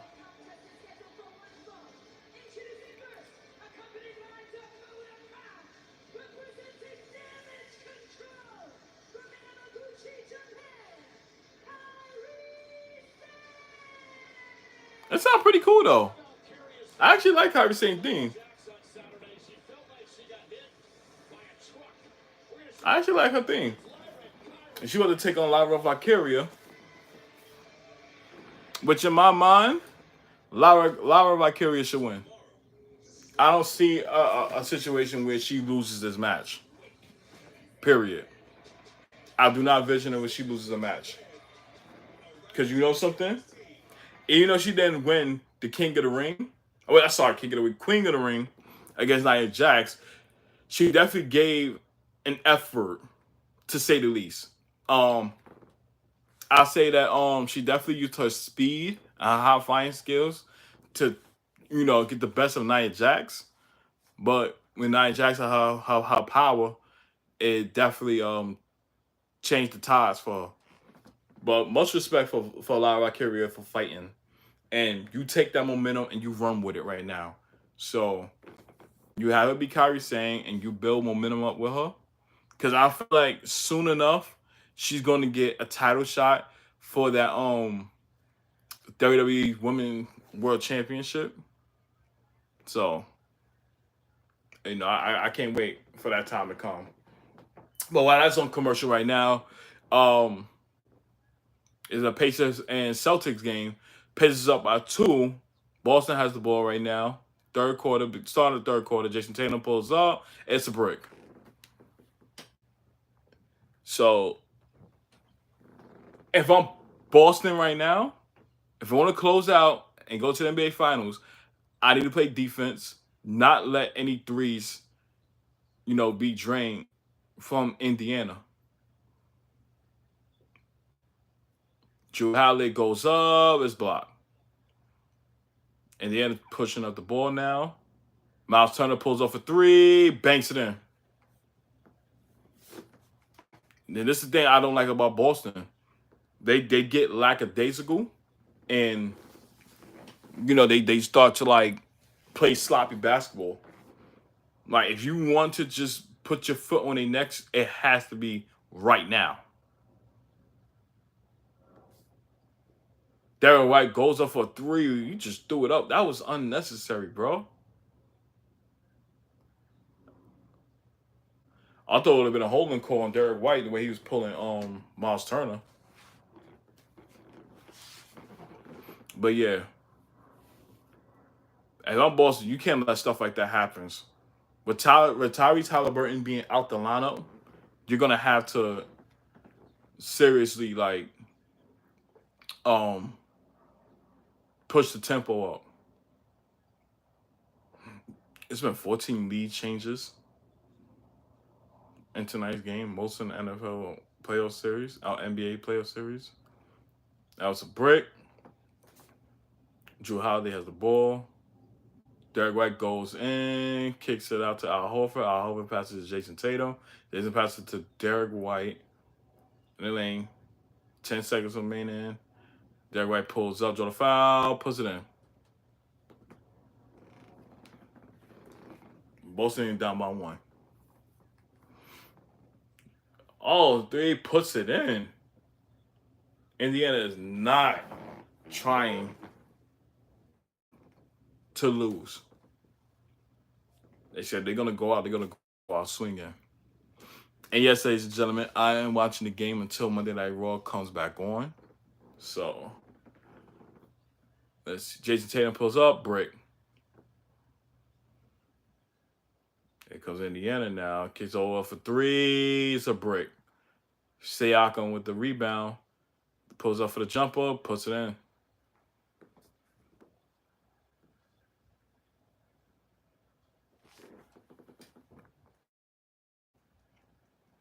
Timeout, Boston.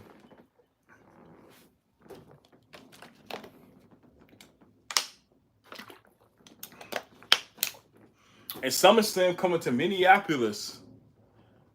Doing a double night, August 1st and August 2nd. That is going to be interesting. I want to see how this is going to work. Because the 2-night thing for SummerSlam, I think it's unnecessary. Only because that special moment right there should only be for WrestleMania. SummerSlam should always be a one-night thing. It should always be a one-night thing. So I want to know how they're going to handle this.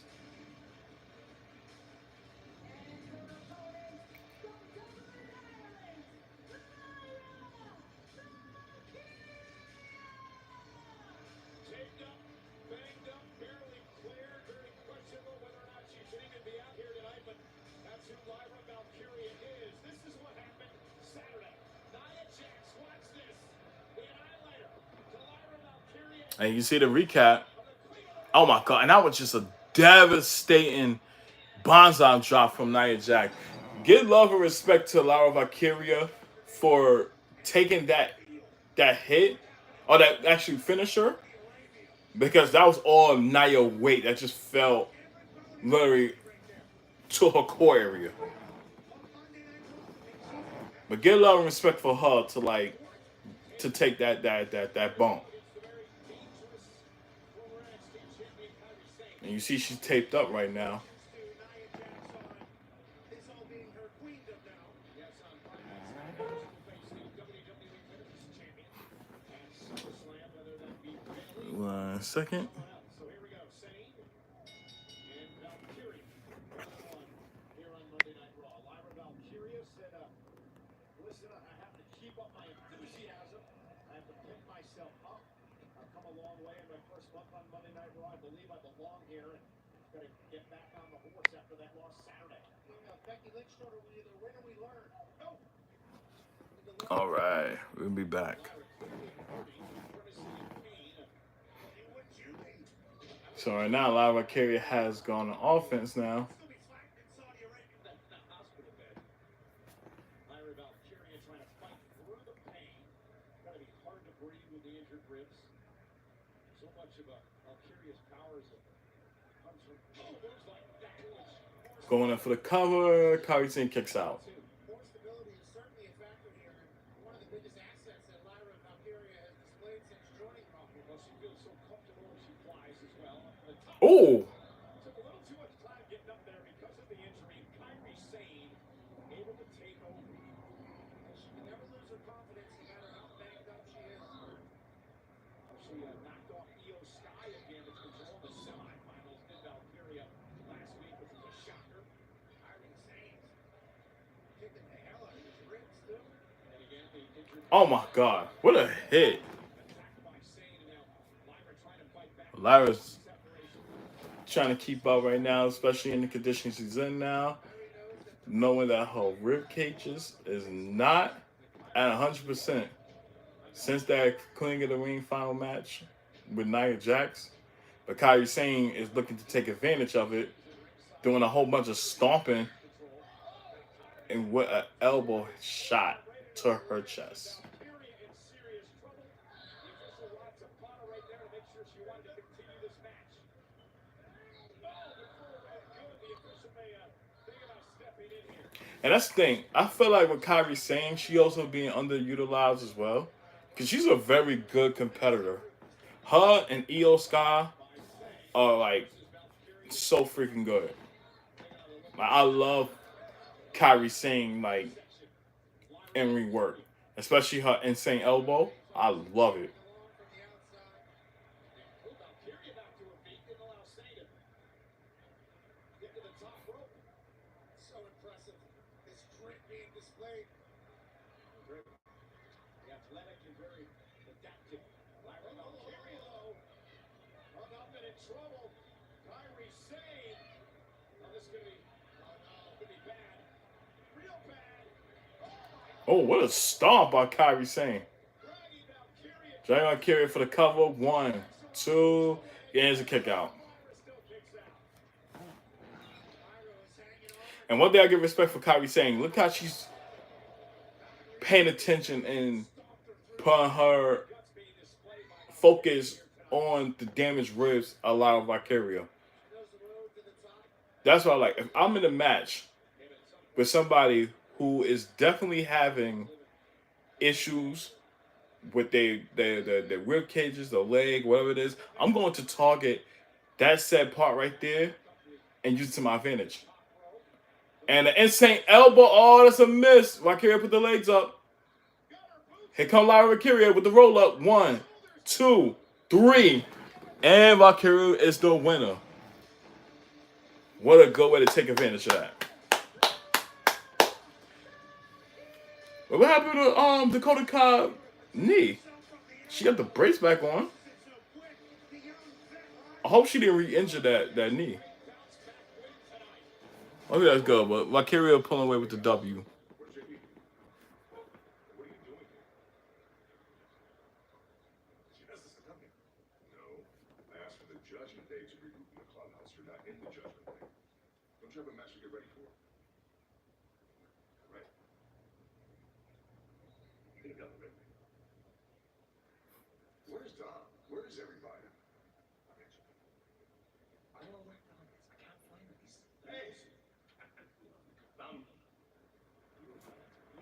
Here comes JD and the donut. Where you been?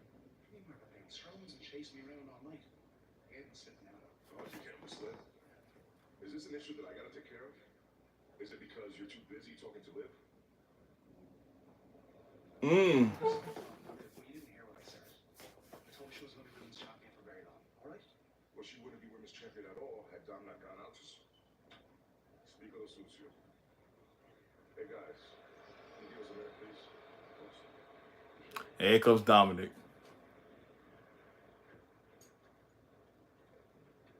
What are you doing? Listen, I know I messed up. Yeah, you messed up big time. Maybe talk to Rhea? Yeah, I talked to Mom. Yeah. She knows I was just trying to help, but I told her I'm gonna fix it. You better fix that. And tonight, if you don't, I wouldn't want to be in your shoes. You know, get away. Yeah. Dom know he got his work cut out right now, especially how everything took place at Kings and Queens of the Ring. But now we got Rey Mysterio coming out, the LWO, Draculene and Zelina Vega. I feel like they should drop this whole LWO thing because it's not the same no more. It's just not hitting well.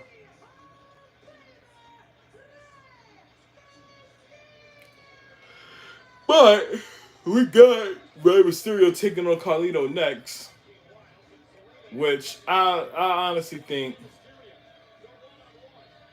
Rey was gonna win. But if Carlito needs some momentum, especially playing this heel role, then he needs to find some way to actually pull out with a W. That's the only way I can put it.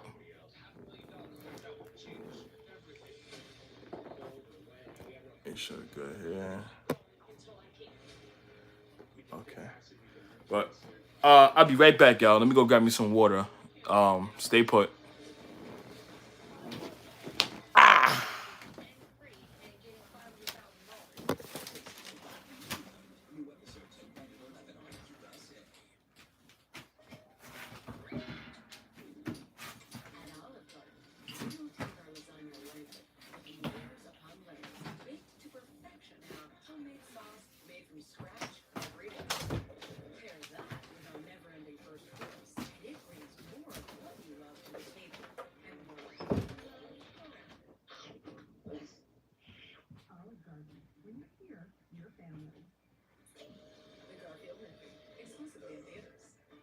What's up at DQ? These two are debating which $7 meal deal with fries, drink, and a sundae is the best full-size meal deal of all. Cheeseburger. Chicken strips. There's something for everyone in the $7 meal deal at DQ. Probably tastes good. Choose between Reese's Legendary Cup and the new metal shape. That's like trying to pick between Alex Morgan and Sophia Smith. You don't have to choose. Same team. So I get both Reese's? Actually, we get both races. People who come to cricket stay with cricket. Cricket gives me the coverage I need at a really fair price. Stop, stop, stop! It came all the way from the top. New offer, 5G plan starting at $15 a month. Let's go! Smile, you're on cricket. Give me that Ruby Gooby crispy crunching mouth watering.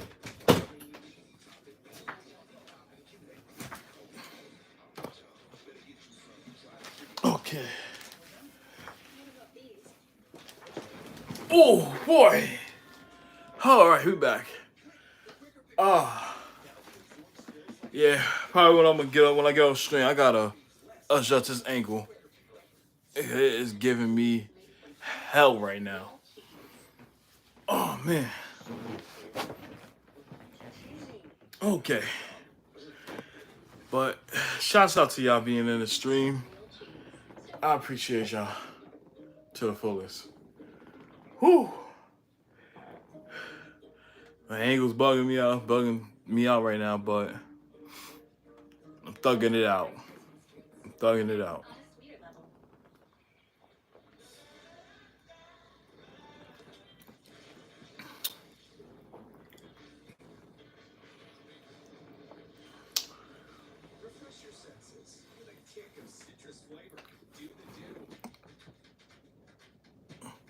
Right now, it's a tie game. Boston and Indiana. And at this point right now, they are not trying to go home. Right now, Jason Taylor has the ball. It's a block. TJ McConnell pushing the tempo well up. It's a block on that other end. Back-to-back blocks. Wow. So we get back-to-back blocks and a turnover from Boston. So notice that we have a bash at Berlin August 31st. Wow.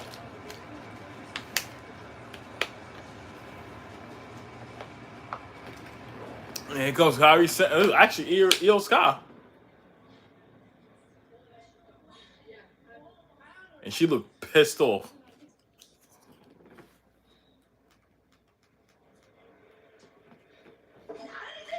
Oh!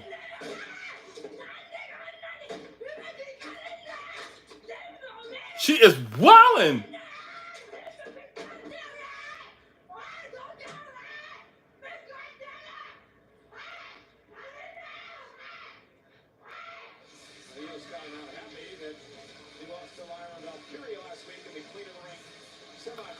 Wow, she just lost it.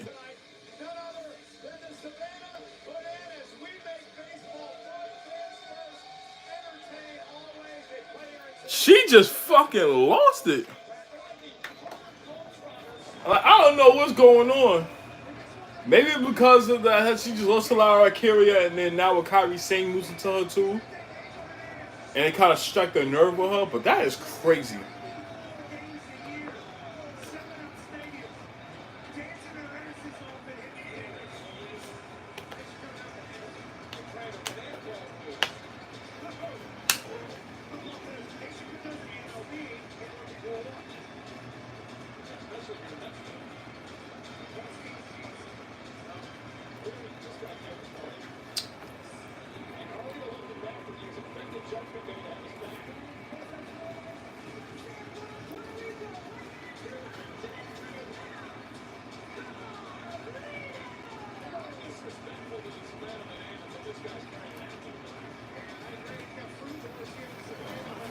He could Carlito.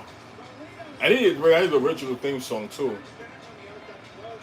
Like, I'm not a fan of his new theme, and I feel like this is a Def Rebel thing right here, because this shit is trash. It is not it. It is not it, y'all.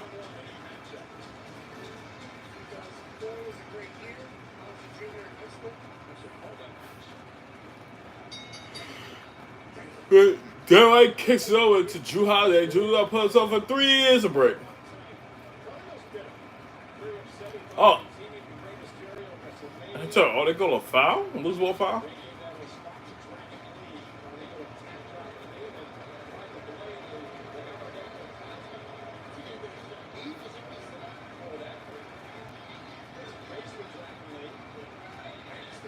And going Mysterio. And Carlito had his back turned.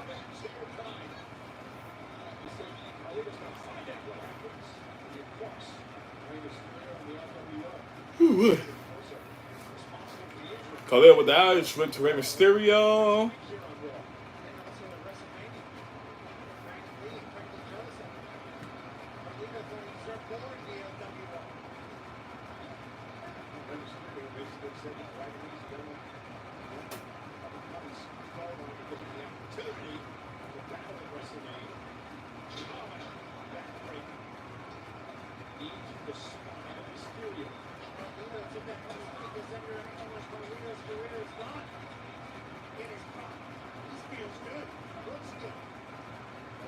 Carlito has the upper hand right now. Rey Mysterio.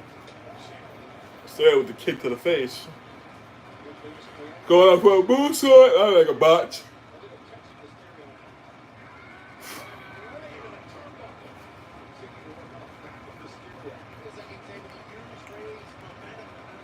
You can tell that by the crowd itself, they're not very engaged with this match. Like, it sounds, you could drop a pin in there right now. Maybe that's on my end, but it sounds pretty dead in there.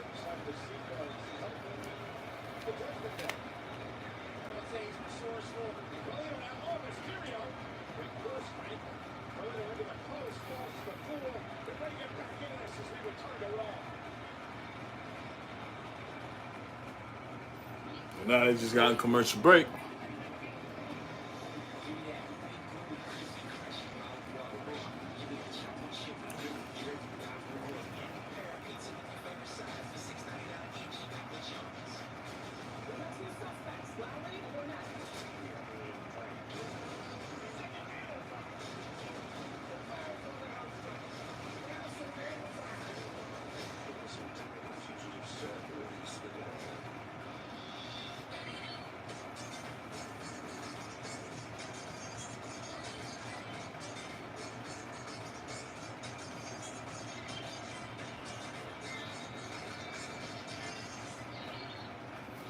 This summer's hottest is it's a spicy new wrap from Jimmy John's, starring Ghost Pepper Cheese and introducing firecracker chips. Reviews are in.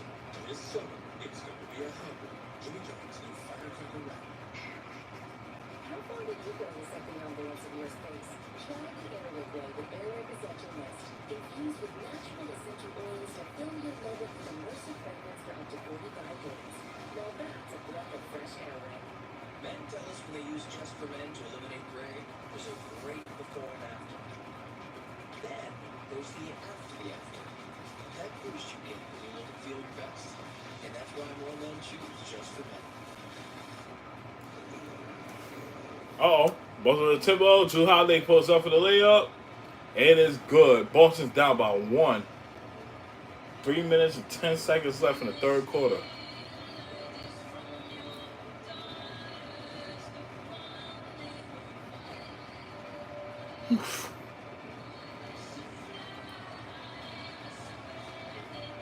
All right, now we're in a commercial break right now. Right now, Sonic shakes are half price after 7 p.m. When you order online or in your house. Save on your strawberry shake today, your chocolate shake tomorrow, and your orange cheesecake shake next time. Sonic half price shakes after 7 p.m. Come online or have sticks out.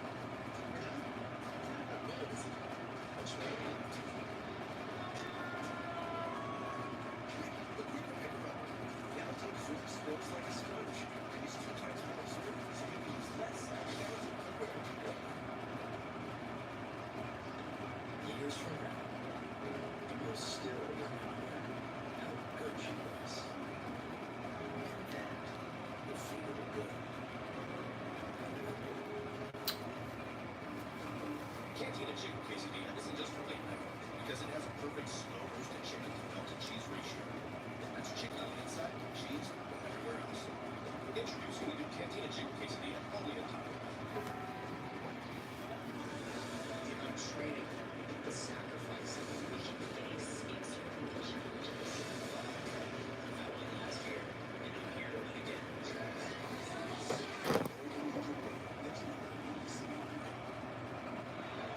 But we are now back from commercial break. But Rey Mysterio got the upper hand over Carlito. And now Carlito turned the toss down. Cover. Rey Mysterio kicks out.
Okay.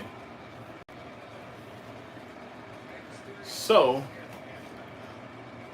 we have Carlito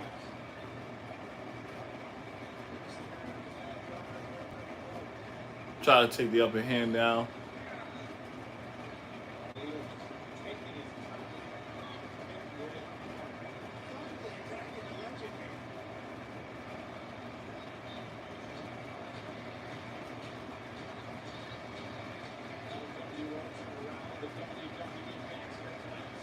Rey Mysterio trying to fight back now. Giving a bunch of hits now to Carlito.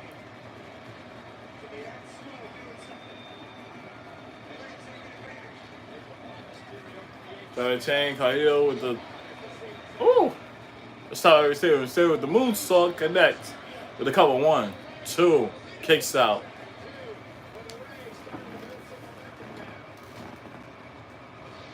This moonsault's been refined over 2 decades plus.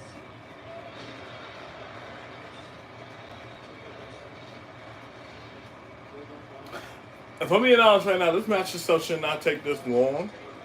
Only because, like, I don't know. It's just not hitting well. What a move by Carlito, though. For the cover. 1, 2 is a kick out. But I get it. They try to extend time as they could. Because after this, you got the main event.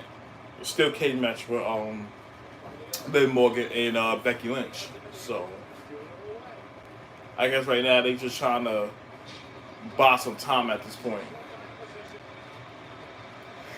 Rey Mysterio down after the 619. It is a miss. And what a drop kick from Carlito.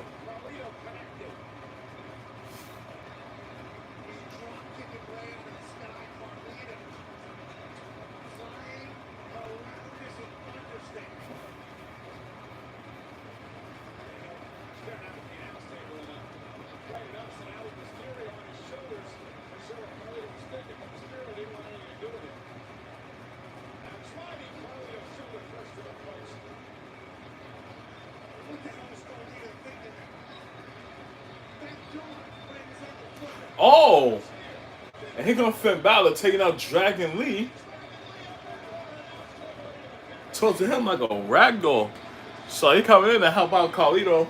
Rey Mysterio with a high flying move out the ring to take out Finn Balor.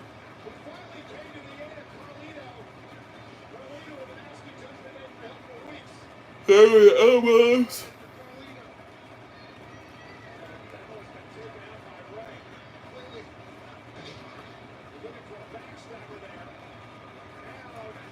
It looked like a roll up. But now, got one for the ropes. Dial it up. 619. With the splash 2 and a cover. 1, 2, 3. And like that, Rey Mysterio wins. Could have did without this match. Because if that was the case, I would rather Carlito wins because he needs some momentum. He just looks like a puncher bag right now for everybody else.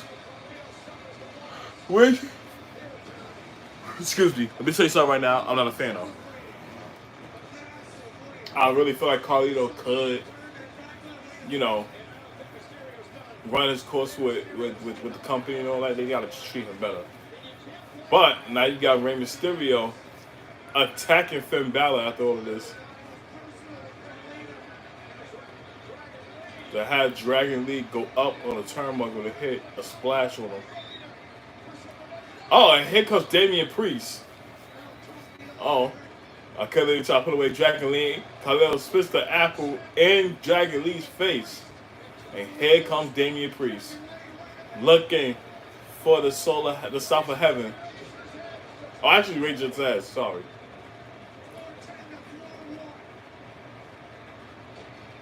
He's here to try to fight off, take out Carlito. And he tries to settle 619, knocks out Finn Balor. See what I'm saying? Waste your time. You waste your time. Look, and a drop kick for Damian Priest. That's your problem.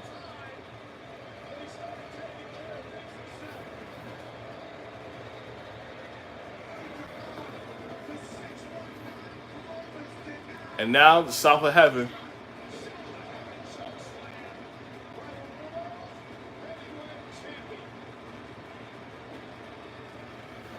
That was your own problem.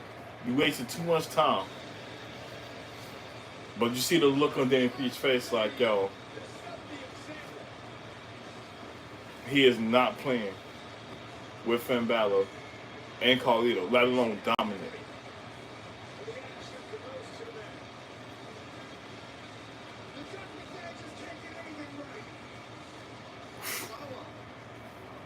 I didn't see you in Saudi, man. Guess you couldn't make the trip, huh? You know, I really could have used your help. All I could focus on was you, and then I lost the match. You know, it was rough one. You must have had a really good reason for not making the trip, huh? I'm sorry, Coach. Oh, no. Don't apologize. I'm not mad. I'm just disappointed. JD, where are you? So, JD, what about you? Where are you, JD? Yo, bro, I'm sure we're really looking for JD throughout this whole process.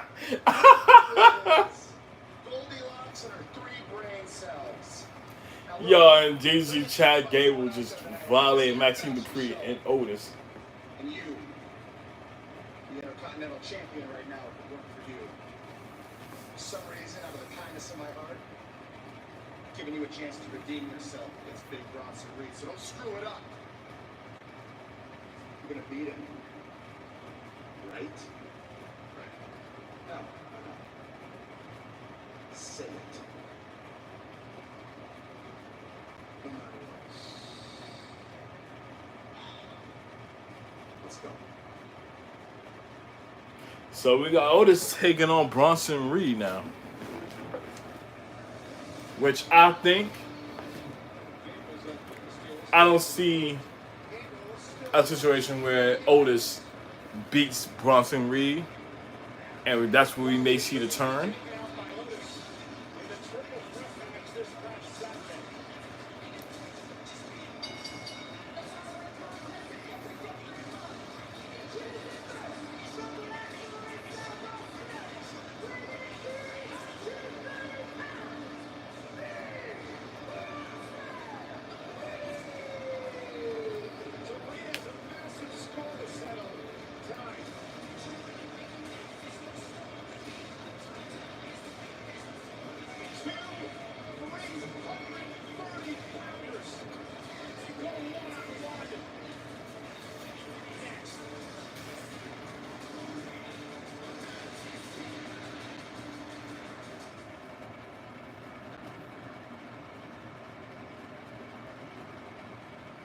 All right.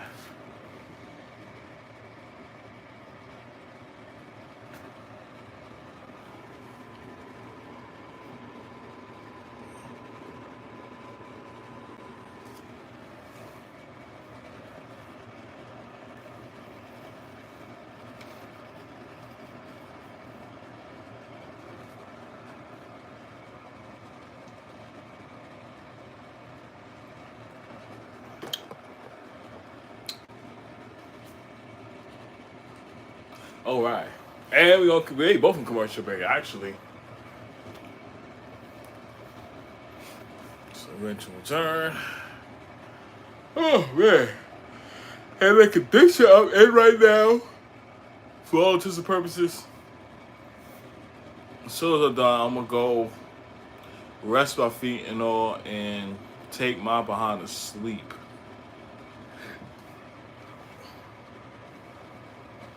Andrew Nemhard with 19 points. As we enter the fourth quarter right now, which is a lot of question. Can Indiana extend this series? Or we got to bring the brooms out to get them out of here. So, JT got the ball. Al Horford. Derek White looking for somebody. JB sizing him up with a pass. Pulls off for the jury. Bang. Tie game. Jaylen Brown's been balling right now at this point.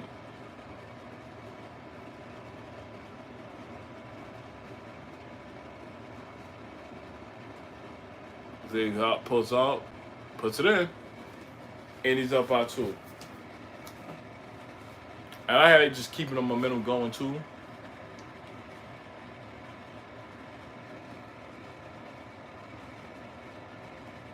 JT goes up. What a pass from Derek White. What a pass.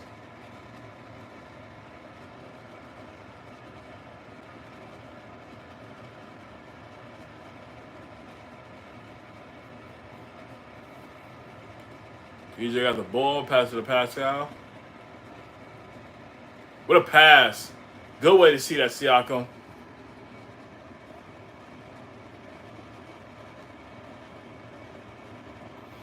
There you go, Derek White. Saucing him up. JT pull up for 3. It's a break. Elevage jump shot. What a pass. Oh my God, what a pass. What a finish. Good had TJ McConnell.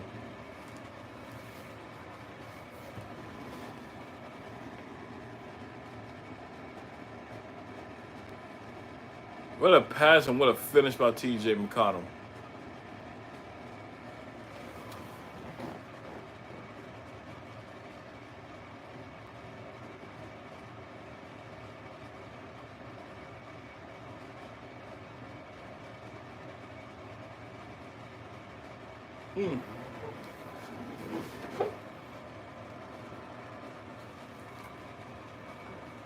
But now we get back from commercial from Monday Night Raw.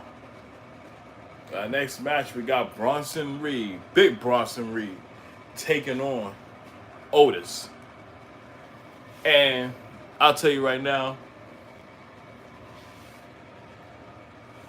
I think this is the night where Otis turns on Gable. Only because it kind of ran its course right now. Like, you could tell the look on Otis' face. Like, he just did not want to do anything with Chad Gable. Especially when he was also telling him to just help him win the IC title.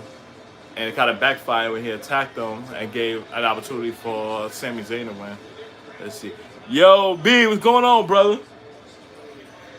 Glad you in the building, Brody. Glad you in the building. I hope all's well with you, bro. How your Memorial Day going? They really trying to tell the tape for Otis and Bronson Reed? I think that's kind of unnecessary.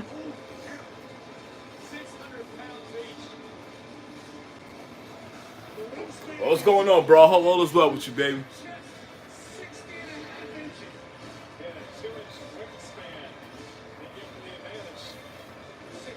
But I think this is the night where Otis probably turns on Gable.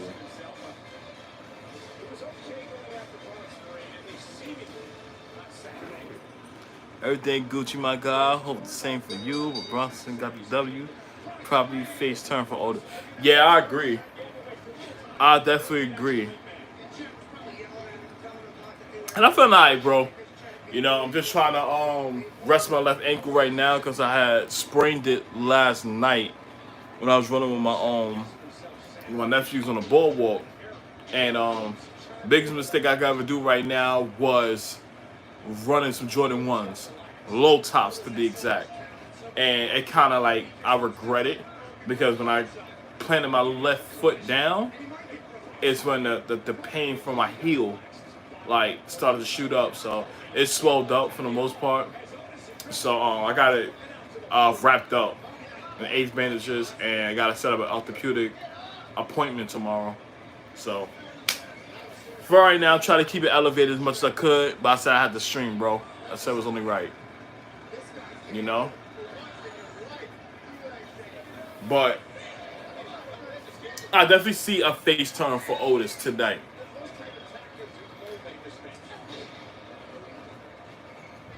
Because with Chad Gable, I'm going to tell you something right now. It's like he really kept pissing off Otis. And you can tell Otis really had enough. Especially the conversations he had with Sami Zayn. he let it be known, like, yo, like, you don't have to keep taking Chad Gable's bullshit right now. Like, you your own man. It's time for you to step up and get from underneath the shadows. And I think tonight is going to prove it.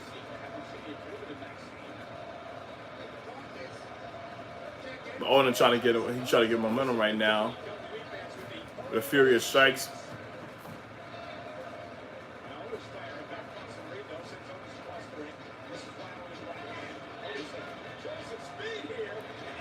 What a cross body drop from Otis. Now he's starting to kick it in. That clothesline wicked, yeah. That was a crazy clothesline. Now Otis trying to pick up momentum now.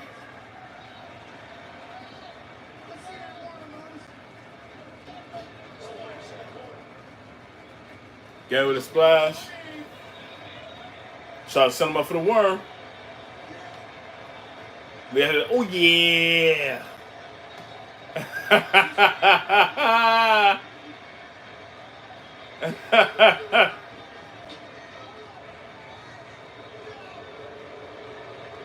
Here comes Chad trying to kill him momentum right now.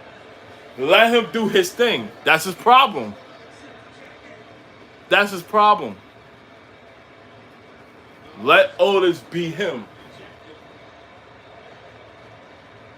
There you go.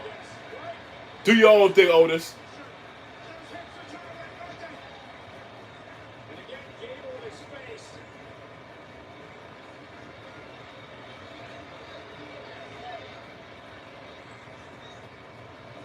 And what a super kick by Bronson Reed. And a back drop. And that's when Bronson takes advantage of it. And look at Gable. Ain't doing nothing. Bronson up there. Splash. Cover 1, 2, 3. Bending on Chad Gable. Because all he had to do was let Otis does his momentum with the worm, and then you take it from there. So the fact that you throw him off his game and you let Bronson Reed pretty much take full advantage of this, you know, that's pretty much it. So now in Chad Gable fashion, he'll probably look and blame Otis yet again for this loss.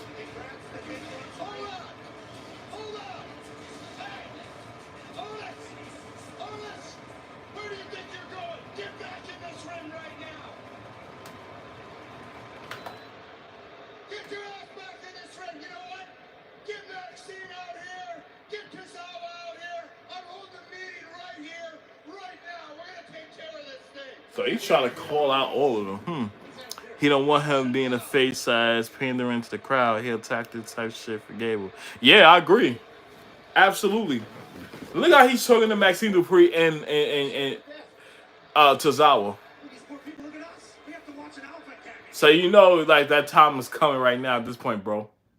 Why they come to commercial break, man? They didn't have to do all this. They did not have to cut the commercial break at all.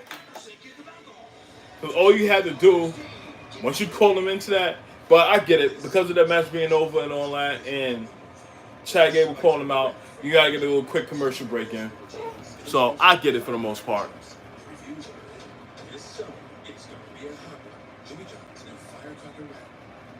But I guess once it's done, we'll probably lean into the steel cage match next. But that's the thing, like, I feel like if the turn happens now, I'm gonna be honest, Otis needs momentum. For a big man like his size, he definitely can move.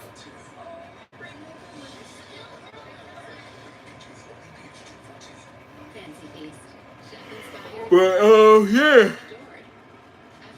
What was your thought? What was your thoughts of the king and queen of the ring?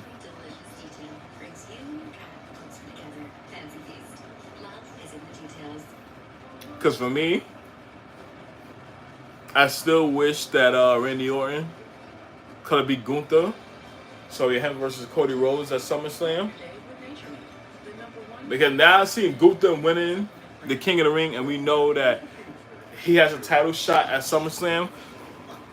And I truly think it will be him against Drew McIntyre. The only way I can say CM Punk plays a role in this shit is the simple fact that he qualifies for the Money in the Bank, he wins it, and then got a toys around with Drew McIntyre. SummerSlam comes, him versus Gunther. Match be crazy. Once it's over, in comes CM Punk, cashes in, and he wins the World Heavyweight Championship. That's the only way I can say this shit can actually work. So that's kind of how I vision everything now.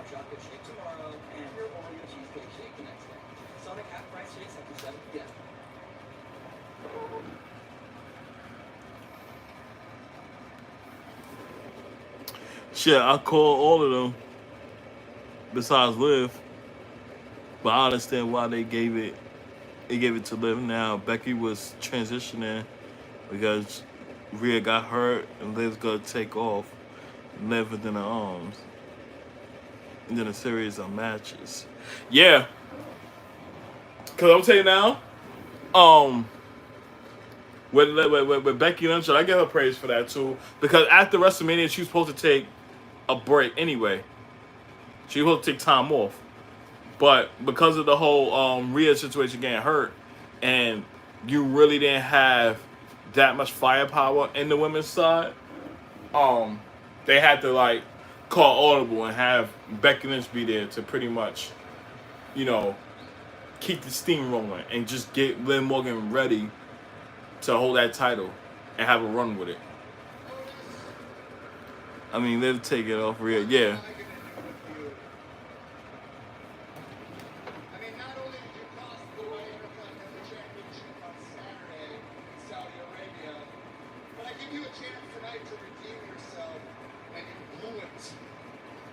And I hear Chad Gable calling out Otis now. All day long trying to think what it's going to take to get through to you. And I think I got it. You lack discipline, Otis. So tonight, I'm going to show you discipline. And I'm going to show you discipline in front of everybody here. Can't ask for that. Otis, I don't want to do this. I know good and damn well he not taking his belt off. You made me do this. And I'm about to whip him.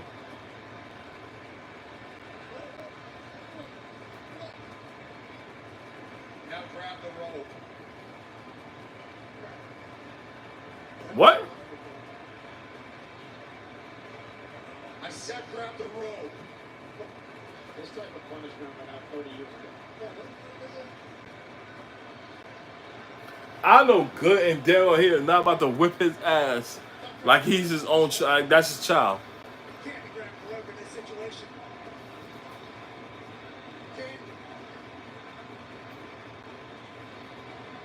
You two, stand there and watch. This is what happens when you bring shame to the Alpha Academy. What the fuck?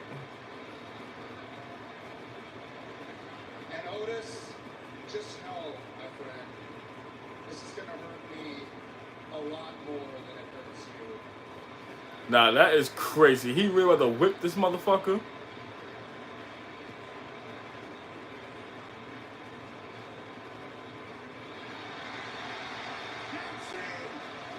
Maxine with the stop.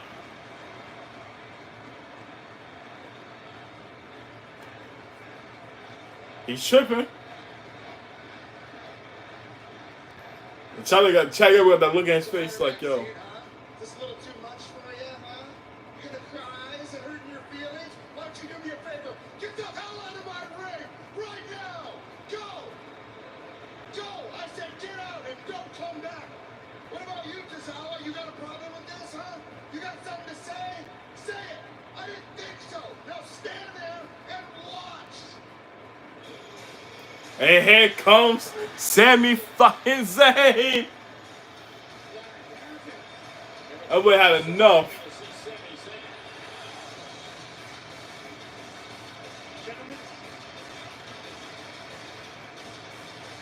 I would have said had enough. Right now. Turn it off. Turn it off, Sami. Sami. Unless you're out here to give me my rightful shot at that championship, I suggest you turn around right now. This is Alpha Academy business. Keep your mind out of it, buddy. Stay out of it. Sami. Hey, this is your last chance. I'm telling you, don't take one more step. Chad Gable just pointing it out to Sami like, oh, this ain't your concern right now. Stay out of this shit.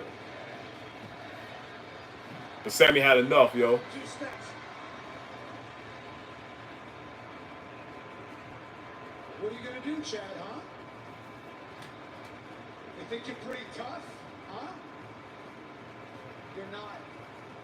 You are a weak little man.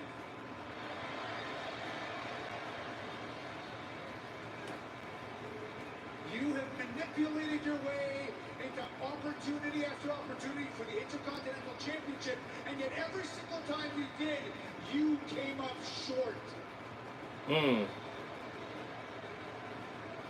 And when you did, you looked for everybody else to blame. You blamed all these people. You blamed me. You blamed the Alpha Academy. But I got news for you. It's nobody else's fault, and it's certainly not Otis's fault. At the end of the day, you're the one who can't get the job done. Talk your shit, Sami. Sami, you know what you're talking about. I can get the job done anytime I want. I got the job done against you last week in this ring, and I would have got the job done on Saturday in Saudi if it wasn't for this idiot right here. So now he gets his discipline.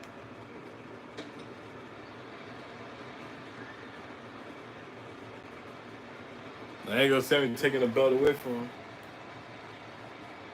Not as fun when the rabbit has the gun.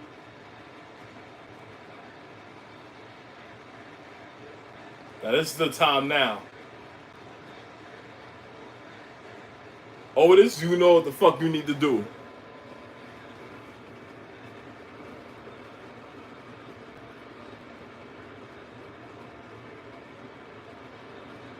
Come on, Otis. Don't do it, bro. Don't do it. Do not stick up for Chad Gable. What are you going to do, Otis? You going to listen to him? You're going to listen to him? How much more are you going to listen to from this guy? How much more of his crap are you going to take? I told you last week, you've got to stop listening to him. You've got to start listening to them. That's a fact, Otis. Listen to them. Listen. You hear them? Take back your freedom.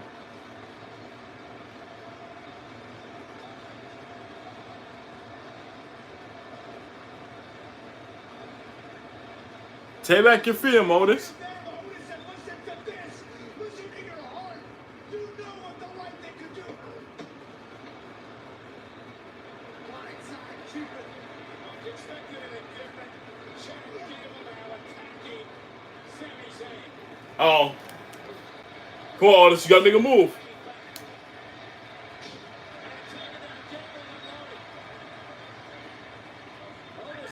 No, Otis. No, no. Saving Chad Gable.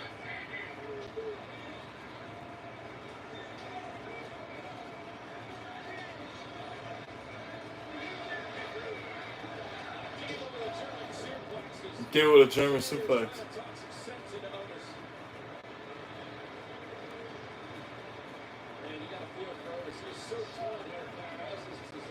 shouldn't be, but they're right.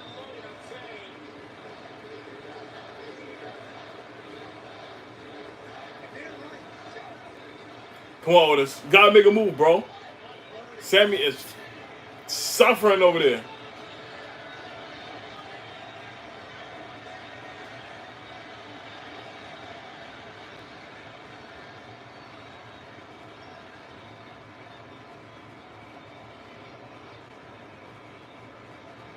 mean, Otis feels the line of his career to Chad Gable. There's no doubt about that.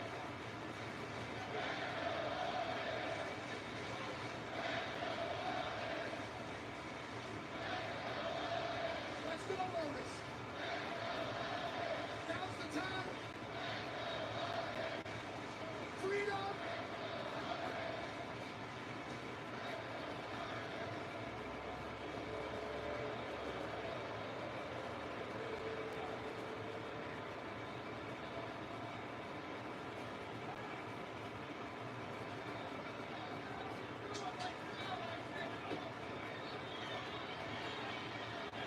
Come on, do not follow this man. Don't do it. Ah, come on, son. That was unnecessary.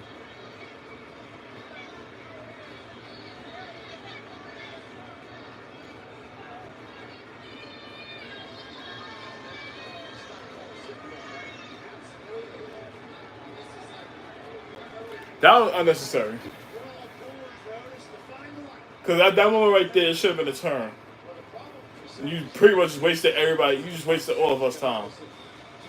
You wasted our time. You wasted everybody else's time. Because if that was the case, he should have just did a turn right there. Right when he was beating up Sami Zayn. That should have been Otis' moment.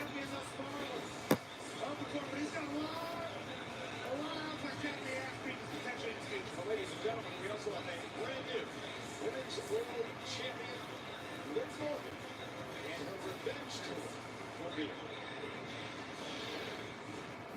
When I was injured, I had 8 months to self-reflect. And now they have a promo package for Liv Morgan. This is going to be interesting.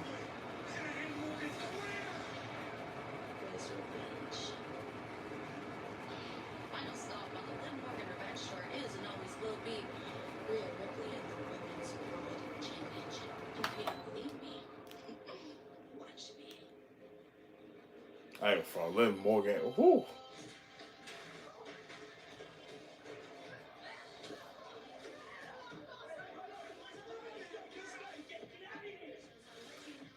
Oh my God. I need to vacate my Women's World Championship. I feel like I'm walking around back here and everyone is mad at me, and for what? I'm not the bad guy here. This isn't the end of the Liv Morgan revenge tour. No, this is just the beginning. How live, yo. How live always get to me all the time. Championship. Can Liv Morgan finally win the big one? If you're Liv Morgan, you need to beat Becky Lynch at her own game, which is not easy to. And that's the thing. I think Liv Morgan, she upped her game a lot more now.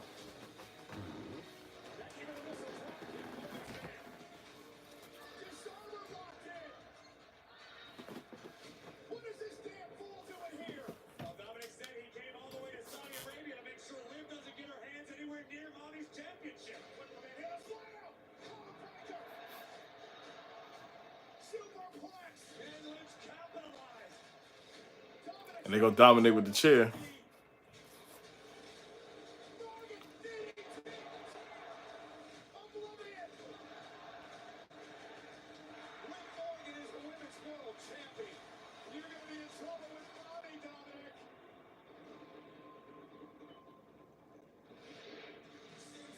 Well, Liv Morgan was finally able to win the big one, albeit in a very controversial manner.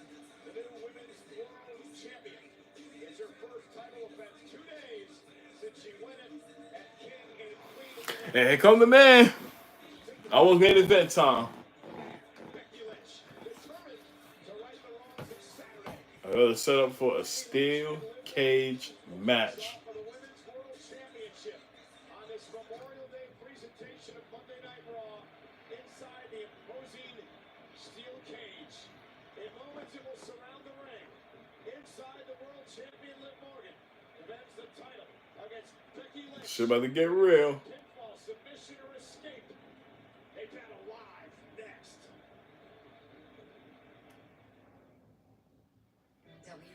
So, I guess in the meantime, while it's on commercial break, tune into the game. 2 minutes left In the fourth quarter, tie game. Boston has the ball right now. Drew Holiday. It's 2 o'clock now. Dribbling. Sizing them up. Takes the lead, goes up, passes it over to Jason Tatum. Jason Tatum kick it to Derek White. Derek White for 3. It's a break. With a rebound from Jason Tatum. Chewing clock off now. 3 seconds left. Jason Tatum got to put up something. That's all. They're looking for a foul. Oh, that's a turnover. They're going to fold.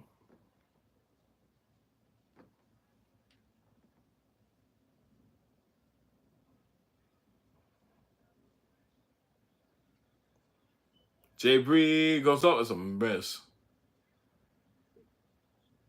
TJ McConnell kicks it off. It's a timeout.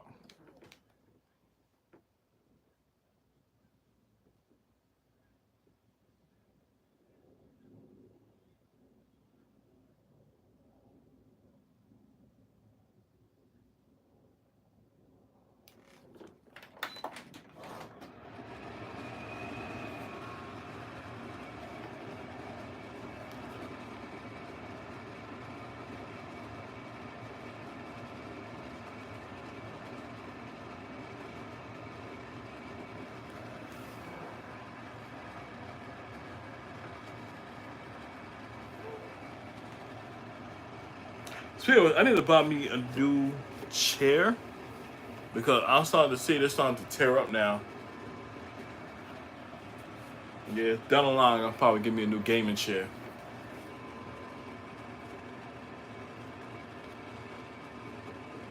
Good. But I probably went that road pretty quick though, if I'm being honest. You know, I ain't complaining about that.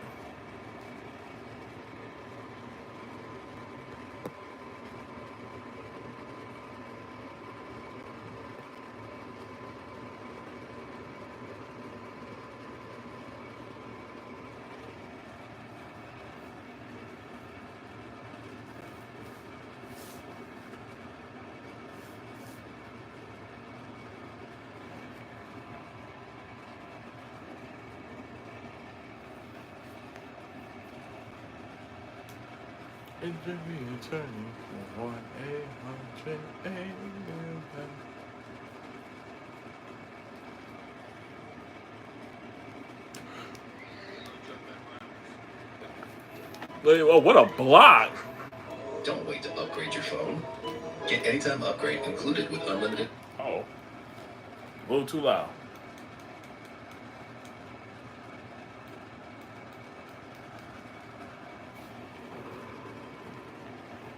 Tie game. Jaylen Brown kicks it to Derek White for 3. Put it in. Boston's up by 3. Jeez Louise. This may be it for Jaylen Brown. That's a Jaylen Brown for Indiana. And Ake's on the phone now. Can't take care of the ball. Hopefully JT ain't hurt his hand.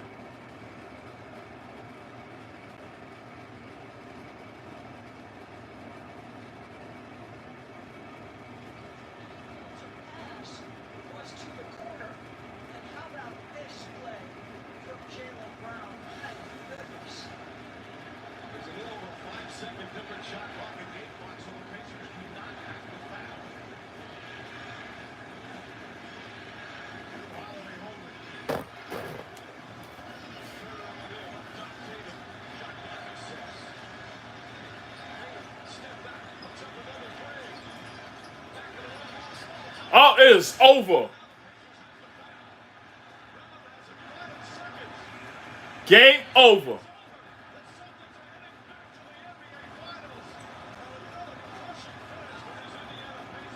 That is crazy. You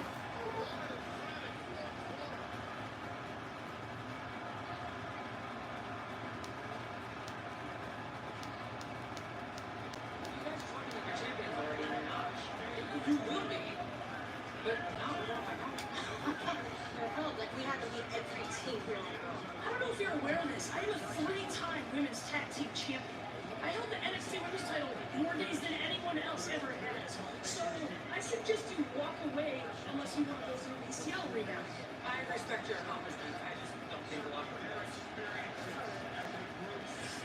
Did we just hear you say that you beat every tag team division? And look, correct me if I'm wrong. Abba Fire Superstar and Sheena Rizzo have and never Isla Dawn. Rocky, But I don't know. I think what's saying run? Sonya Deville's babyface run. Probably pretty cool. like I said,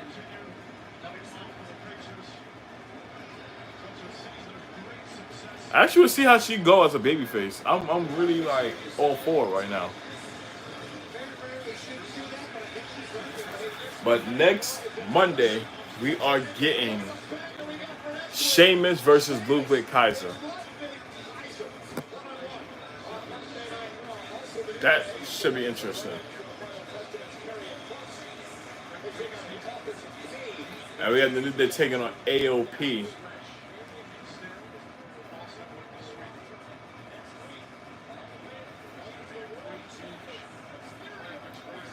And we got Damian Priest taking on Rey Mysterio. It's Monday. The time has come now. Steel cage match.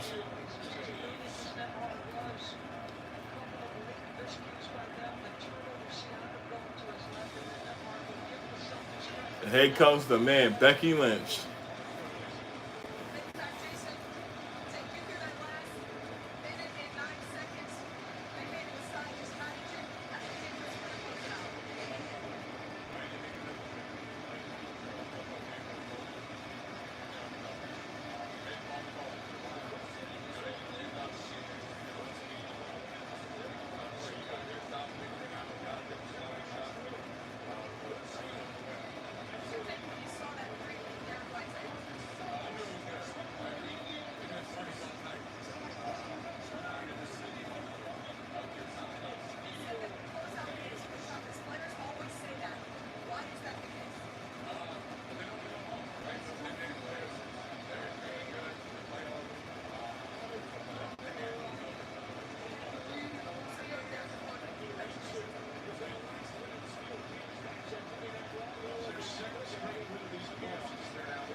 All right, and here comes Liv Morgan,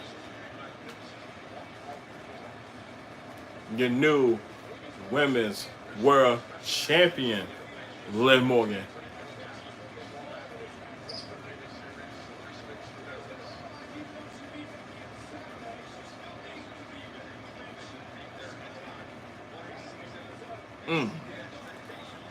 That was sexy ass.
I thought she gonna have a good run with the title. Inside a steel cage.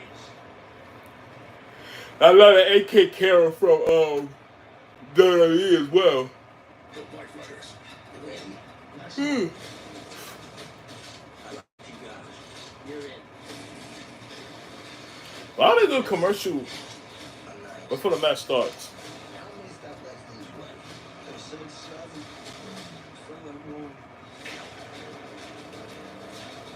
If he keeps riding, he's gonna die one way or another. Bring it down. The Black Fighters. Let me go ahead and give me some more water. I'll be right back, chat. Don't go anywhere. I'm going to use the Cantina chicken menu to help them see the combo. Ah. Are you after Howard? That two hits, right? The Cantina chicken crispy taco isn't just for late night. Sorry. Outdoor time. Sweet time. I hear that. That's why we protect all your vehicles here. But hey, nothing wrong with sticking it to the boss. Oh, Phil, you gotta take that. Why would that concern me? Because you're the... Aren't you... Huh. We never actually discussed hierarchy. Why don't we just stick to letting Dave know how much he can save when he bundles his home or auto with his motor RV? Wait, I thought Jamie was boss. That's funny because I'm not boss material.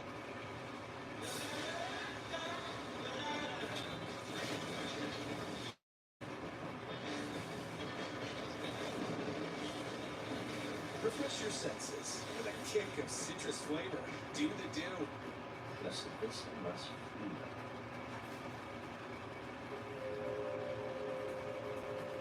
To truly embrace the fight life, you must learn to let go.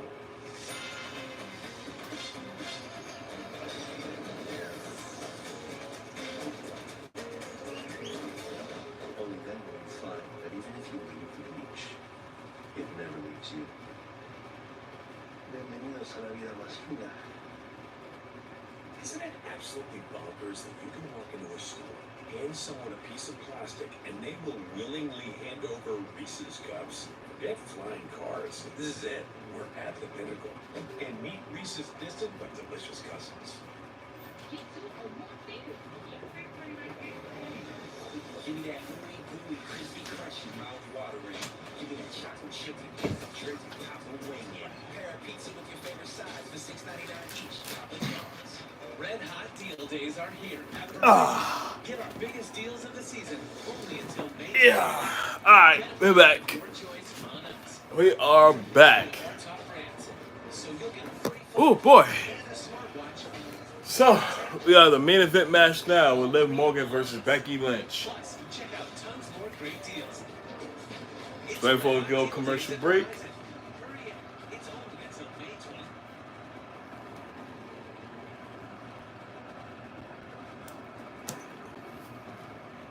That's still crazy. Sexy Red is really coming to NXT tomorrow. Like I'm still wrapping my head around that shit that Sexy Red is really gonna be on NXT. Which I'm pretty sure I might check out probably all stream if anything.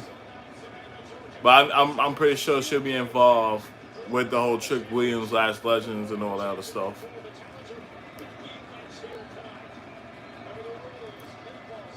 But now Liv Morgan has the upper hand on Becky Lynch right now. Throwing her all around the steel cage.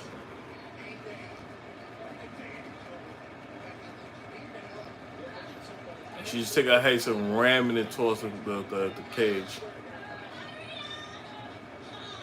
And here she go taunting Rhea Ripley.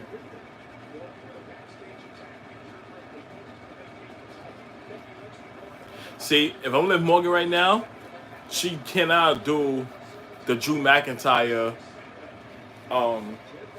situation where any chance she gets, gonna try to call out,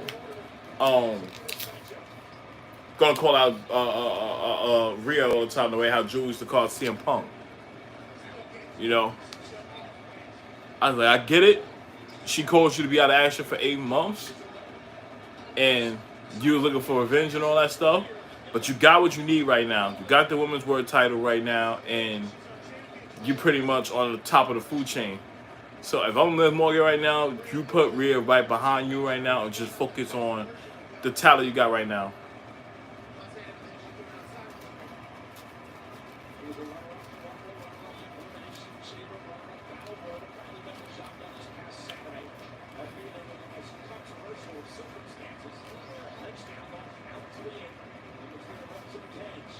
But sometimes I think um what's they gonna get involved? Judgment Day. Well, most likely Dominic, so to speak. I don't know how, but I'm expecting him to do it. And I really think so too, because when you saw they had that conversation with JD McDonough backstage earlier in the show, you could kind of like put two and two together. Like, yeah, Dominic is definitely gonna be here, and JD McDonough ain't gonna probably get involved as well. So, yeah, that remains to be seen. Cause she really took the word about taking everything from Rhea Ripley. So if she tried to like insert herself into the Judgment Day, which I don't see that happening, but I say hypothetically speaking, yeah, she gonna really try to rub it in her face.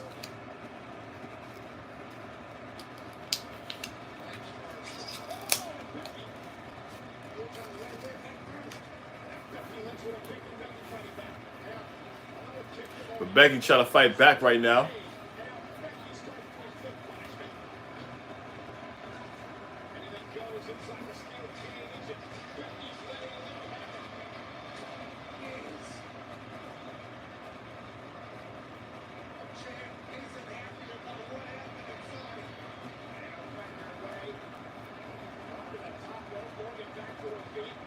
Oh, Becky with the drop kick off the top rope.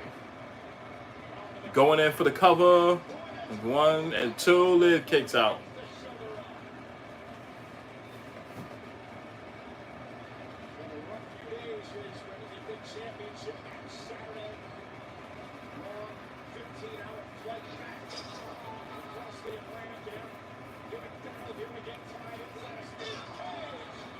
Becky is kicking Liv Morgan right now towards the cage.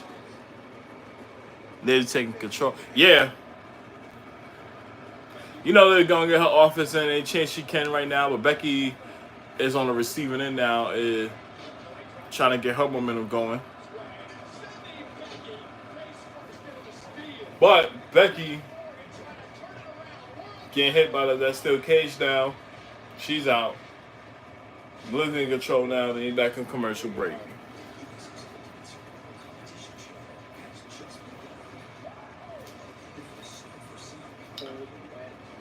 Now I want to think, who is going to be a rightful challenger for Liv Morgan? That's something I really want to know.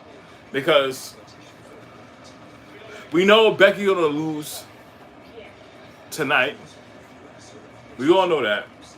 And we know that she's going to take some time off now to pretty much help with Seth Rollins.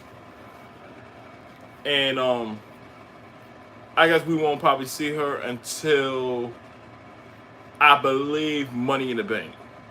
Like, for Money in the Bank qualifying, I think that's what she'll be back.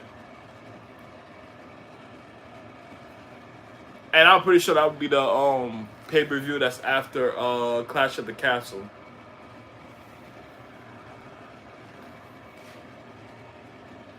So, I really want to see what they're going to do with Liv Morgan and her title run. And who's going to be her next challenger. That remains to be seen.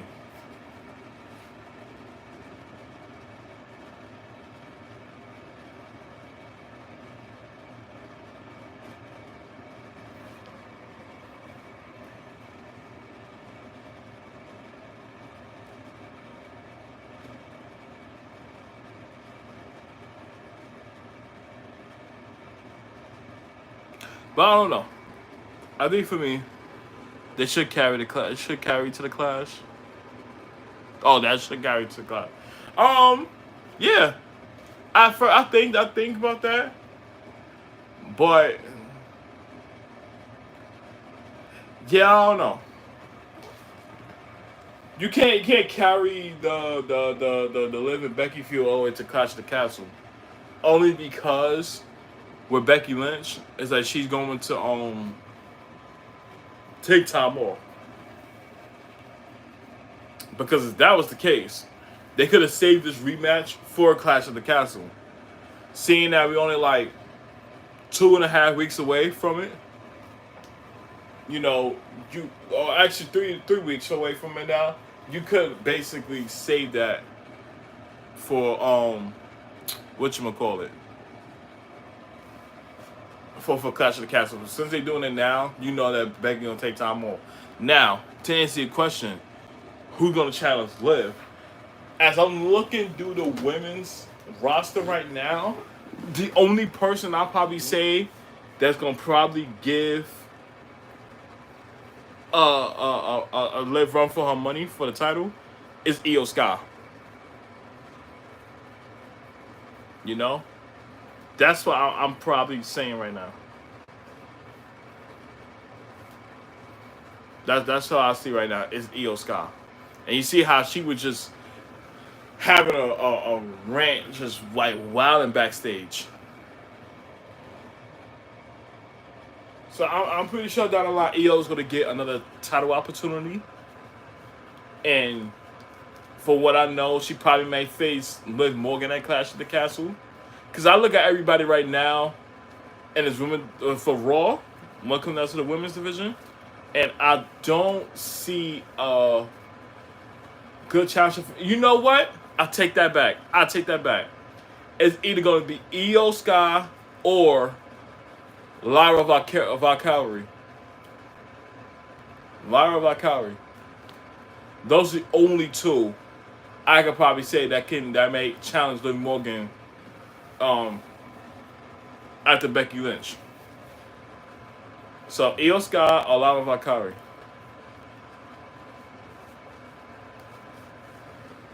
And I think out of those two right there, it's either there's gonna be one and then the next one afterwards. Is what I think. So it might be Lyra Valkyrie since her and Becky Lynch is close. So I think she's gonna be insert herself in it. Or it may be a situation where it'd be a triple threat match. Because here's the deal. With Io Sky still upset about her losing to Lyra, she's gonna seek vengeance. And it may be a situation where they have a #1 contenders match to determine who faces Liv Morgan at Clash at the Castle. So if they do have that, and I ain't trying to have a script, but if that happens, it's more likely gonna end at a disqualification, and it's gonna probably turn into a triple threat match. That's the best way I can put it right now. And at least by then, Becky should be back. Because they're going to have a Money in the Bank qualifying match right after Clash of the Castle. Since Money in the Bank is in July. So, that's what I say. Those are my two right there. Lyra Valkyria and Io Sky. But they're on top of the cage right now, going back and forth.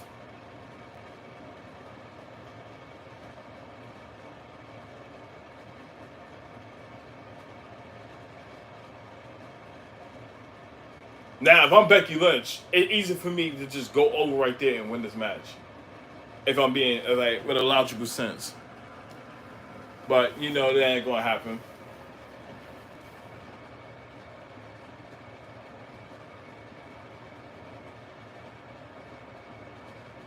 Oh, what a power slam from Liv Morgan. Cover 1, 2, kick out from Becky.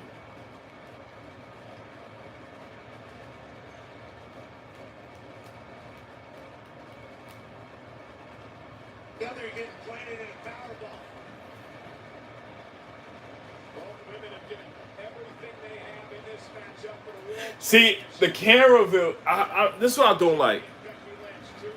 Because from the camera view we just saw already, they're talking. So they pretty much going over what's going to be the next move.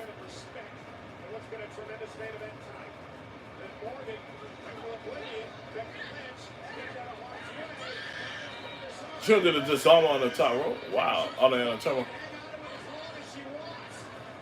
But I would get it. Like, if you're gonna have conversations like that or what you're gonna do, don't make it so obvious. Like, switch on to the camera view.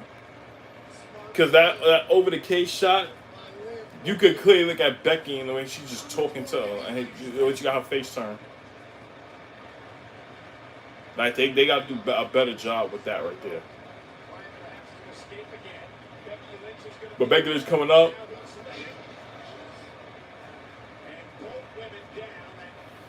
What a slam. With a cover 1, 2, leg kicks out of 2. And yup, here comes the world's biggest prick, Dominic Mysterio. This guy got a key? So he opening the cage for who? The Becky come through? He calling Becky instead of coming and open it up. Ain't gonna fit in JD Madonna.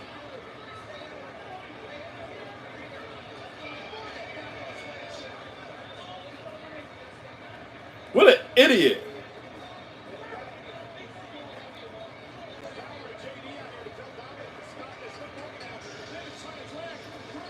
And here come Braun Strowman. Yo, this man been on the hunt for him the whole entire night. That is hilarious. Granted, he's still limping. Oh, nah, he's hot-tailing now. They are taking off.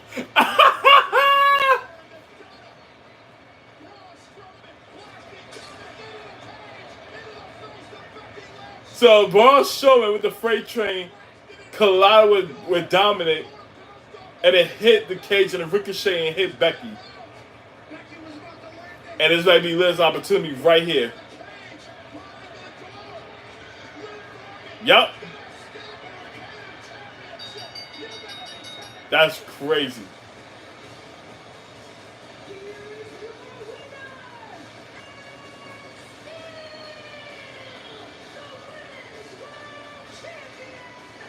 And there you go. And Liv Morgan with the victory.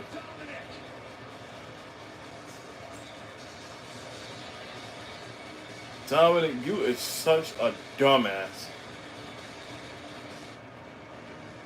He is such a dumbass. It's over now. You know it's going to be a problem now going forward, so we're definitely going to see. But that concludes Monday Night Raw. I appreciate y'all coming to the stream right now. To my guy, Brandon, I appreciate you pulling up. To my other guys, Big Reg, I'm glad you came through too. The guy with the 3 H's, I'm glad you came in to the chat as well. I appreciate y'all being here. Appreciate all the love and support. Make sure y'all hit that like button on the way out. Very much appreciated right now. Also, click that notification bell so you're notified every time that I go live on YouTube, so you never have to miss a stream. Very much appreciated. And I'm gonna go ahead and take my behind to sleep and rest my ankle. That's probably priority number 1 right now. But I say that to say this. Y'all have a very, very blessed night. I'm gonna try to see if I can live stream for SmackDown on Friday, because my kid's birthday is Thursday. And you know, as things goes, we'll probably see what happens and all that stuff. So I'll keep you posted as time goes on. So I appreciate y'all love and support. Y'all have a very good night, and I will see y'all very, very soon. Take care. Salute. Have a good night, y'all.